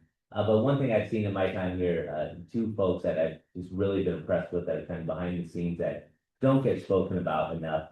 Number 1, Omar and his team at facilities. We have 8 very old properties, Hoover not so much, the other one's very old properties, with hundreds of children going in them every day, not easy to maintain. You see what children do to your house, imagine hundreds in buildings. And they are being called upon on weekends, in mornings, in nights, turn lights on, turn lights off, broken windows, leaky pipes, they answer the call. We don't see them very often, but they're doing hard work, and they're doing hard work during the breaks when everyone takes the time off in the summer and whatnot. They're there because the buildings are ready to go. So thank you to Omar and his team. And the other person that always does a great job that no one talks about enough is Kirsten. Behind every good decision that's ever happened to your child in Burlingame, Kirsten was involved in it somehow, whether it is just the lights turning on the building, a teacher being there, a great field trip, a book for a child to read, anything, you name it, somewhere along the line, Kirsten was involved in that to make it happen. So she goes for 3,400 kids all the time. And without her, it'd be a lot harder to do. And none of us would know what to do either, because she tells us where to go. So, thank you, Kirsten, always really impressed with everything you do. Serious comment to anyone in Burlingame, Kirsten, hope your kid. Next, we'll move on to statements related to non-agenda items. I know we had one comment, Sunshine. The comment, you know, we did have the cash presentation earlier, but I'm sure you have some non-agenda items you're gonna start with, and then that would qualify as comments. And then you can say whatever you like. No, there's no negative comment until I heard the presentation on the board, and I'm looking at the 14th slide that Matt put in the presentation, which is the 8th grade cohort from last year. It's a table showing their scores over the 3 years they were here. And I just wanted to tell you, because you said we were stagnant in the math scores, that from 6th to 7th grade, with students scoring above grade level increased from 2.5%, about 2.5%, 47. 0.88 to 50.29, that's about 2.5%. And then from 7 to 8, they also improved again, below 1%. It's not a huge gain, but it's not stagnant either. And the total that went above or at grade level from 6 to 7 improved from, I had to do the math, as a math teacher, 67.58 in 6th grade to 68.82. So a 1.24% improvement. It's not huge, but it's an improvement. And a tiny improvement from 7 to 8, but those students last year had 4 different math teachers. The first 2 were not credentialed. The third one was a brand new teacher who had never taught before. And the year before that, so 1/3 of those, 33%. The year before that, 90 of those students, I was their second teacher, and before I got there, they had long-term stuff for weeks. So I think we did pretty good. I just wanted to kind of highlight that and stick up for us, and we're working on it. And thank you for coming in and sharing your thoughts. We realize you have a class to teach tomorrow. Yes. So thank you for staying late and sharing with us. Thank you.